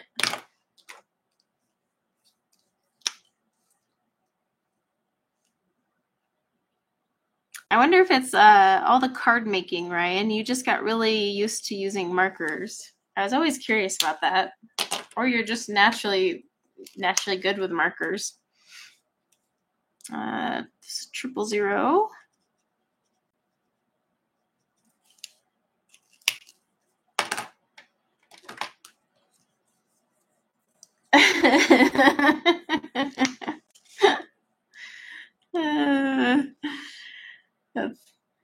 That could be part of it. Hey, at least you admit it. All right. It's coming together. Slowly but surely. And like I said, I don't have the grays, but I do have the fluorescents. One day I'll buy the Copic grays, but until I can get through all my Ohuhu grays, it ain't happening. Those are just, I'd rather go buy some Copic refills for the ones that are dried out than go buy some Copic grays at this point.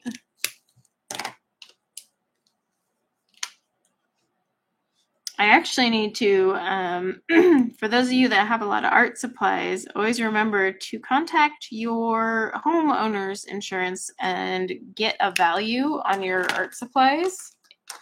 I actually had to increase my homeowner's insurance because of my Copic marker collection and all my colored pencils, and then my watercolors, because I have so many watercolors. I had to actually increase my homeowner's insurance policy to cover those, because if all those were to say, you know, just go poof into smoke or flood, yeah, I would be out a lot of money, and that's not covered. So just a fun little fact, make sure your art supplies are included in your homeowner's insurance if you own things like all the Copics. So it was something I didn't think of right away.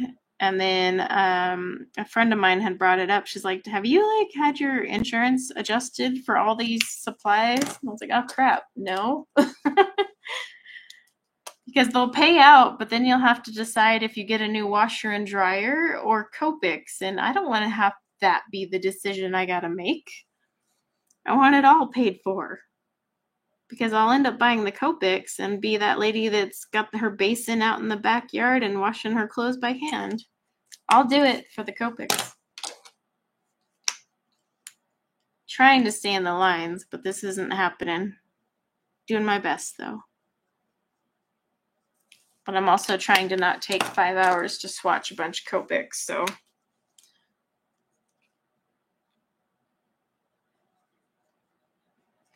So even that is just a beautiful range right there.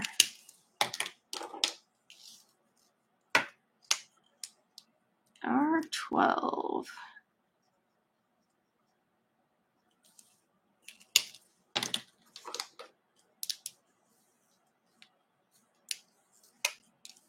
Yeah, I haven't priced a full set to see, but I wouldn't be surprised.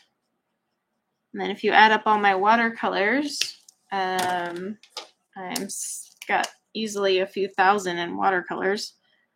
Where the heck is my R01 and R? I wonder if those are in my pile of stuff that I already need refills on. Look at that, I'm gonna have to go marker hunting. Okay, let me grab the red violets. Oops, runaway marker.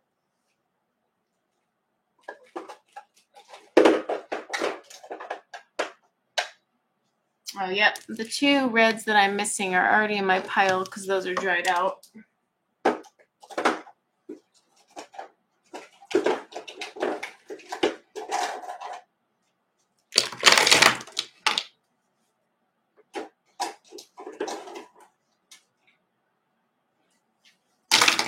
I knew I had a couple in there because these ones in particular I use for skin tone. Your R01 is dry. I swear, like, I honestly think R01 is defective because this is one that I've refilled a few times.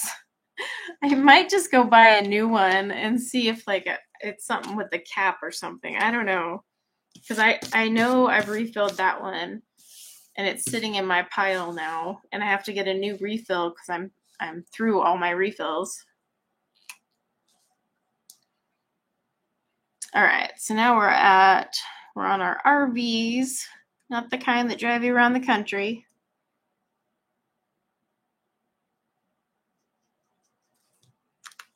All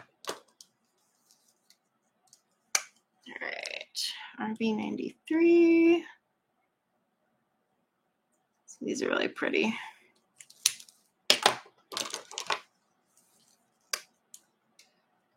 RV 66. Are you buying the grays then, Melissa? Or do you plan to buy the grays?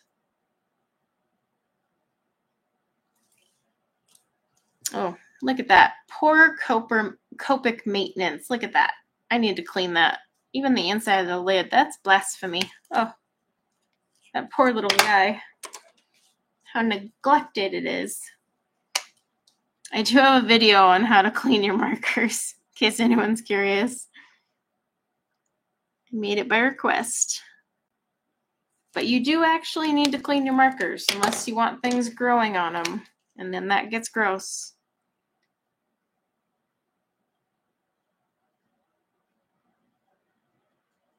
Or worse, you get the little flakies that drop off and land on your page. RV55. Oh no, this one's dry. Story of my life. RV11. Oh, do I have a dupe of that one? I do. I'm going to put that in the dupe pile. Yep, I do have a hexagon chart. I'm actually going to make a video on the hexagon charts because I don't actually use hexagon charts as swatch charts. They are more of a, oh, this one's dirty too. They're more of a secondary reference than a primary. RV29, which is why I like wheels, because I feel they combine the fun of the hexagon and traditional swatch chart for me, and I gravitate towards the wheel more. But yeah, I don't use the hex chart specifically for swatching. I actually use it as a secondary reference.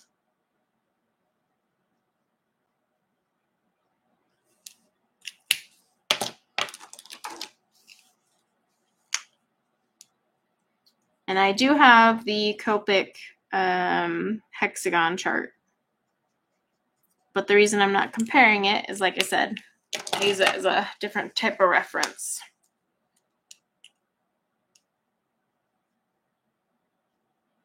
But I went and got all of Sandy Alnock's hexagon charts. She had like a sale one day, and I was like, you know, it'd be fun buying all of them. And I did.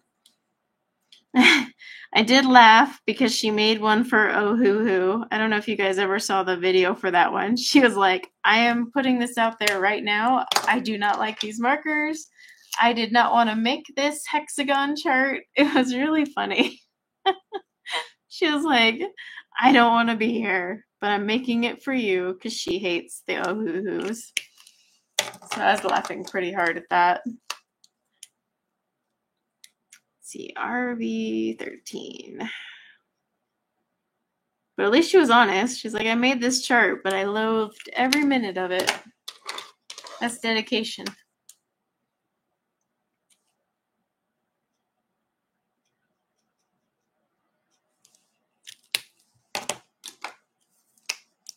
All right. That's 3 zeros. Such a light, pretty pink.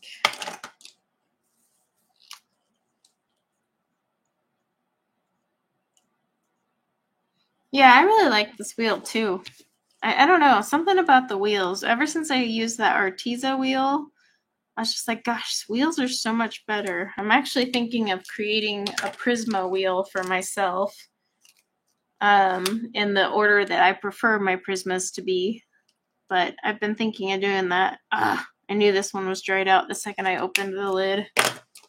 I seem to just gravitate more towards the wheels. They have so many purposes, and they kind of combine a swatch chart and a hexagon chart because you're not just going up and down. You can actually circle around as well if the chart is created properly. So it kind of like, you know, 2 birds, 1 stone sort of thing. And then, of course, it's really pretty to look at. So don't forget that aspect. So what's the fun of swatching if it's not pretty to look at afterwards?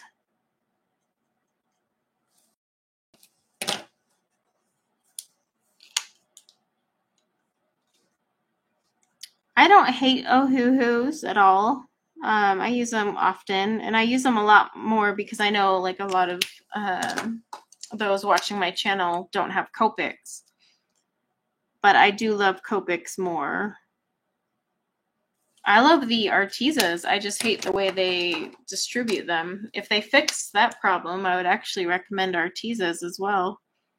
It's just the way they have them distributed is stupid. So like, I can't get behind them. Like, sorry guys, this is a really dumb way to let this roll out here. Oh, where is this one? Wait, do I have this one? A dupe of this one? Oh no, it's RV06. That's what happens when you read it upside down. RV21. I do have a few sketches with my RV line too, it seems. Not sketches, chow. You know what I meant. Oh, that one's a dried out one too. Actually doesn't surprise me because these ones get used quite a bit. RV91. That's the other thing with your Copics. You need to hear that clicking sound when you're closing your marker. You know, this sound? Because if you don't hear that, you might have a dried out marker. Okay, I'm going to grab the next set.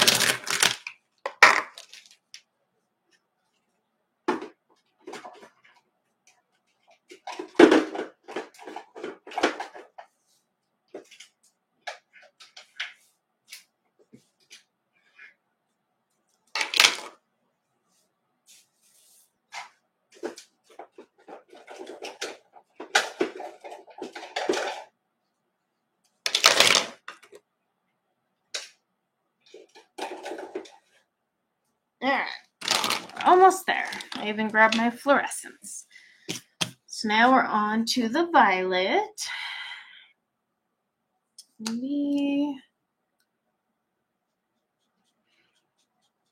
Now here's where Ohuhu should take some lessons, and that is when it comes to the violets. Because you will see, and hopefully all my violets have ink so I can prove my point.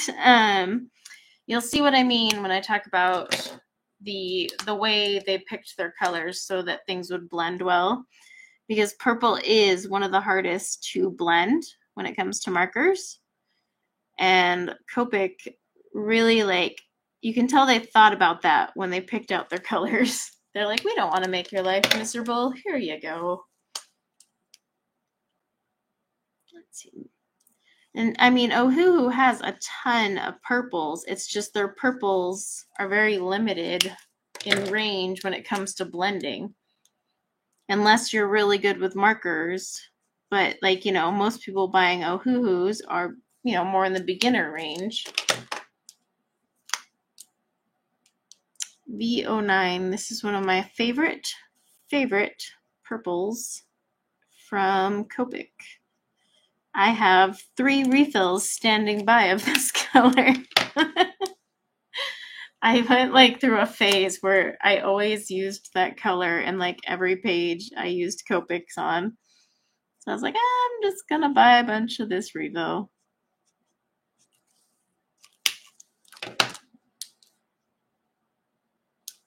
Yeah, I saw that thing about the acrylics. I'm kind of curious though. I feel like they need to not go venture into that crowd. Stick to what they're good at. But it'll be interesting to see. I mean, they're going to be hella overpriced. So keep that in mind. And I'm kind of curious how competitive they'll end up being just because they are going to be pretty overpriced. And there's, I mean, the acrylic marker market is pretty oversaturated. Like, artists gravitate towards Copic for a reason, the Copic markers, but I don't know if they're going to gravitate to them when it comes to acrylic paint. Could be wrong, though. Never know.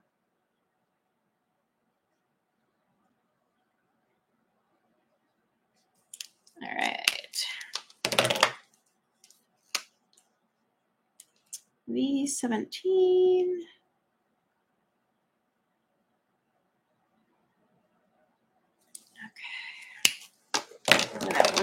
That one's a little dirty. I need to clean that one. Oh no, this one's dried out. It's not gonna let me be able to show you the beauty. Do I have a refill of that one? Pretty sure I do.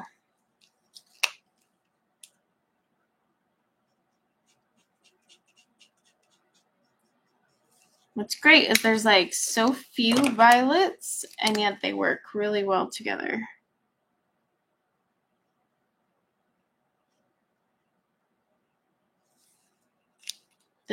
My violets all need to be cleaned out. They're one I use a lot and they're so dirty. Not doing proper marker maintenance here.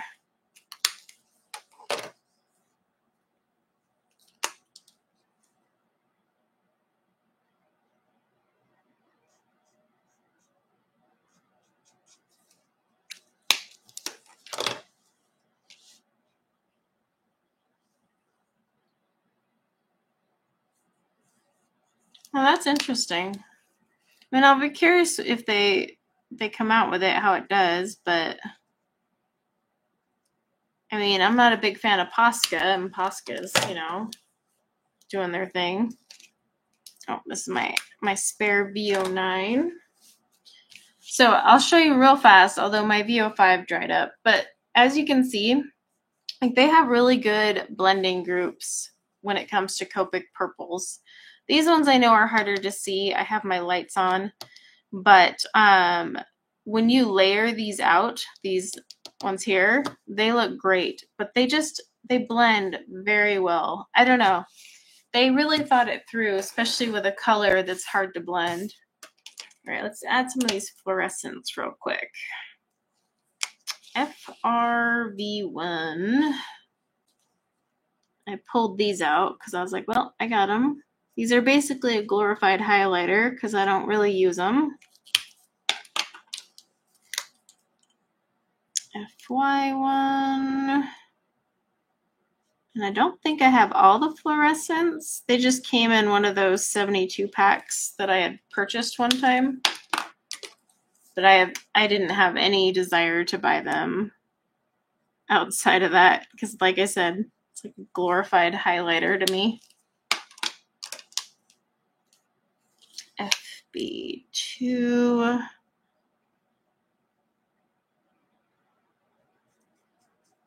And some of these you could incorporate into the other color families. FB. Like these two here, they're not super bright, but this like FB here wouldn't really match anything up here. All right, and then I have FBG2, which is actually a very pretty color. All right, and then let me grab my blue violets.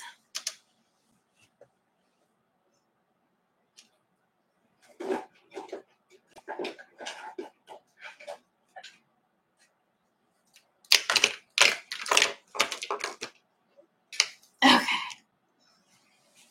the home stretch. I'll tell you what, while I'm swatching the blue violets, we are going to do the drawing for, you'll get your free copy of the color wheel that I'm working on, along with all of the other goodies that come with it. So like the explanation sheet and all that. So we'll do a drawing, but we're going to do it with numbers this time because Nightbot has been kind of wacky with keywords. So we'll just do between numbers 1 and 35. So go ahead and put your number into the chat. If you end up with a duplicate, though, make sure you erase your message and put in something else because, yeah, duplicates won't work. And then we'll let the good old Nightbot.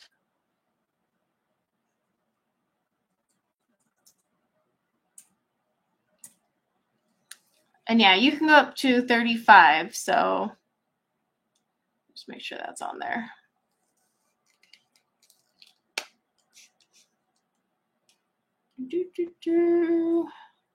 Viola.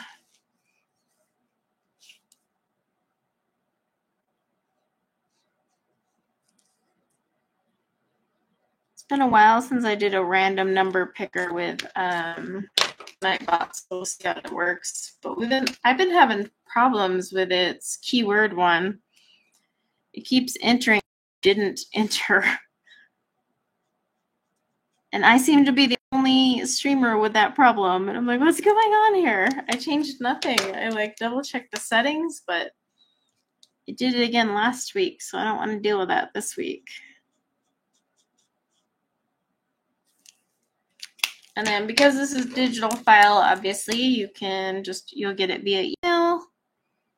So it doesn't matter what country you live in.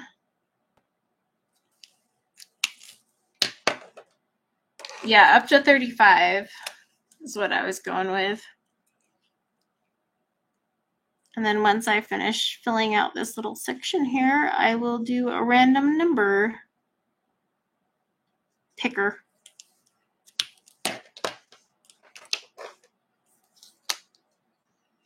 BB13.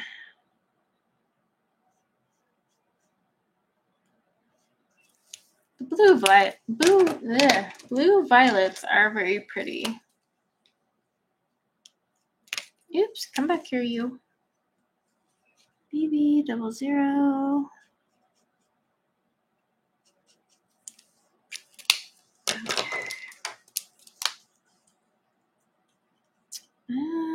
BB25. This one's, if I remember right, nice and gray.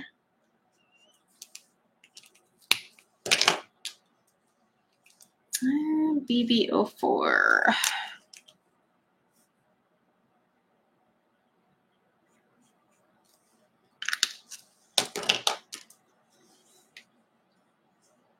Okay, let's see, BB20. That one wasn't even close to being in the lines, but whatever. BB02.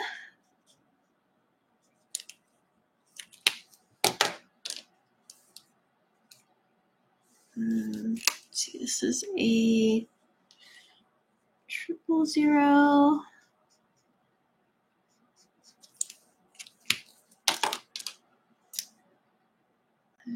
BB19. Wait a minute, 19. So it's 17. Can't read. I was like, there's no 19. Help. All right. Almost done, so make sure you enter your number.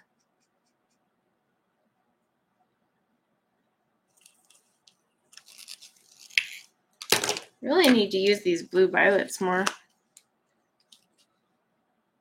They're too clean, which means I haven't used them enough. I can always tell which markers I use the most of because they're pretty filthy when I open them. I'm like, oh.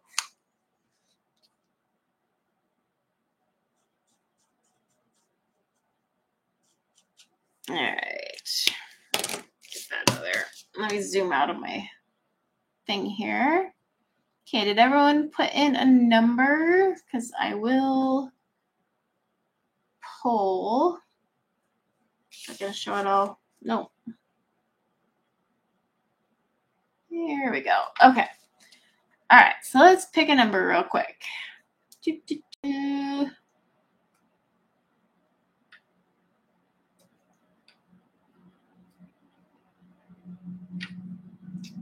Wrong message, you silly thing. Okay, it's being silly, but the winning number is 13. So let's see. We have a little bit of delay, but who is closest to 13 without going over? So Kelly is, no, we got Brooke at 15. No, but that's over. So closest to 13 without going over. I can remember that. So I see a 7.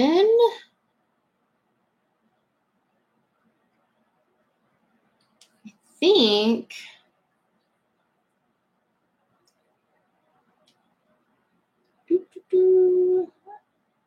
no, it's the closest to 13 without going over. So yeah, it's Tiger Lily that would win. Because you can't go over. closest without going over. So hang on, let me type in my email. I should really just pin this before every stream because I can't ever type it. Oh my gosh, I'm typing my email. Wow, that was really hard. Okay.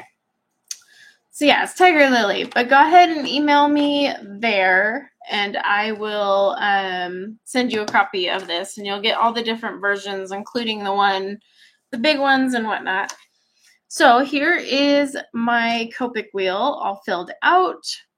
And like I said, these are the grays that would be right in here, but I just haven't bought those because I don't have a need. I do have quite a few that are dried out. But honestly, with how many markers I have, this really isn't that many that are dried out. It's kind of impressive. And then I have quite a few duplicates too. These are all duplicates from like Sketchbook and other things. So, but yeah, the wheel is a lot more fun. Like, because if I look at my old Copic chart, you know, that's like this, and you're just, it's pretty easy. You can go down and be like, okay, I see this group is here, this group here. But I feel like the wheel, well, for one, the wheel is prettier to look at. So there's that. But also, I do like how they have the blending groups way easier than the other chart because you can automatically see them as you're like coming across. See, these are all blending groups right here. But you can also start moving your way over if you're bold enough. And that's where I bring up the hex chart because the hex chart basically colors next to each other in a hex chart technically can go together.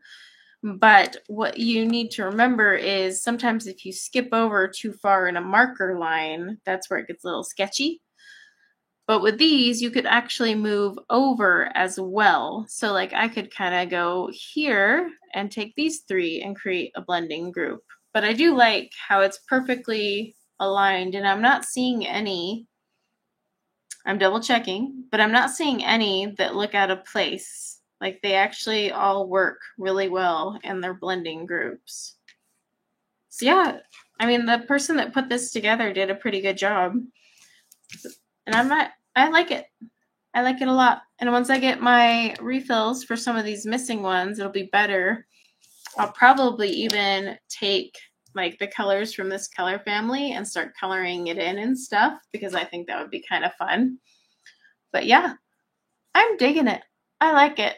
I think it is going to for sure replace my old school one because, I mean, while this has always been good, I definitely think I will do better with this. Just kind of like I said, I enjoy the wheel a lot more. I even enjoy how they have the earth tones done here.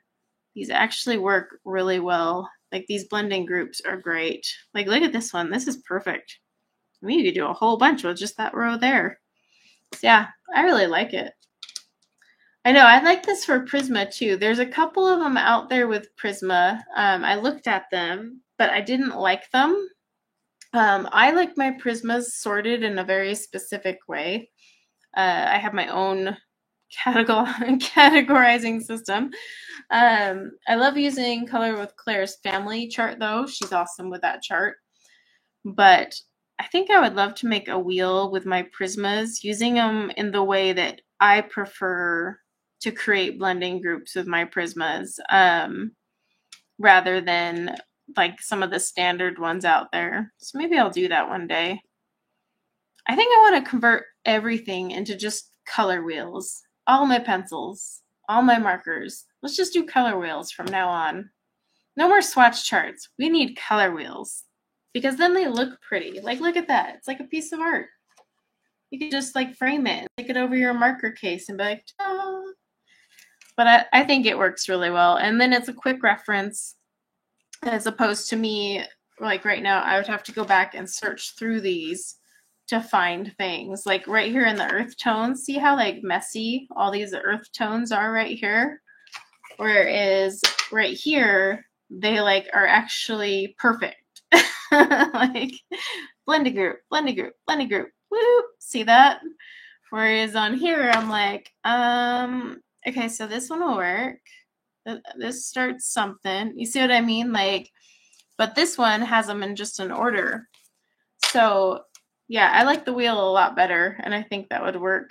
So maybe I'll make one for Prisma one day. Someday, maybe one day soon is my new line. But thanks for hanging out with me while we swatch some Copics. I'm definitely going to convert to the color wheel for my Copics and say goodbye to the old color family chart for sure. And then just make sure, Tiger Lily, that you email me, please, so I can send you the digital files and you can then print them out. And then, yeah, I hope you guys have a good rest of your Sunday. I am going to go read a book. I know I'm so like adventurous on my days off, but I'm going to go read. So thanks for hanging out. And until next time, bye now.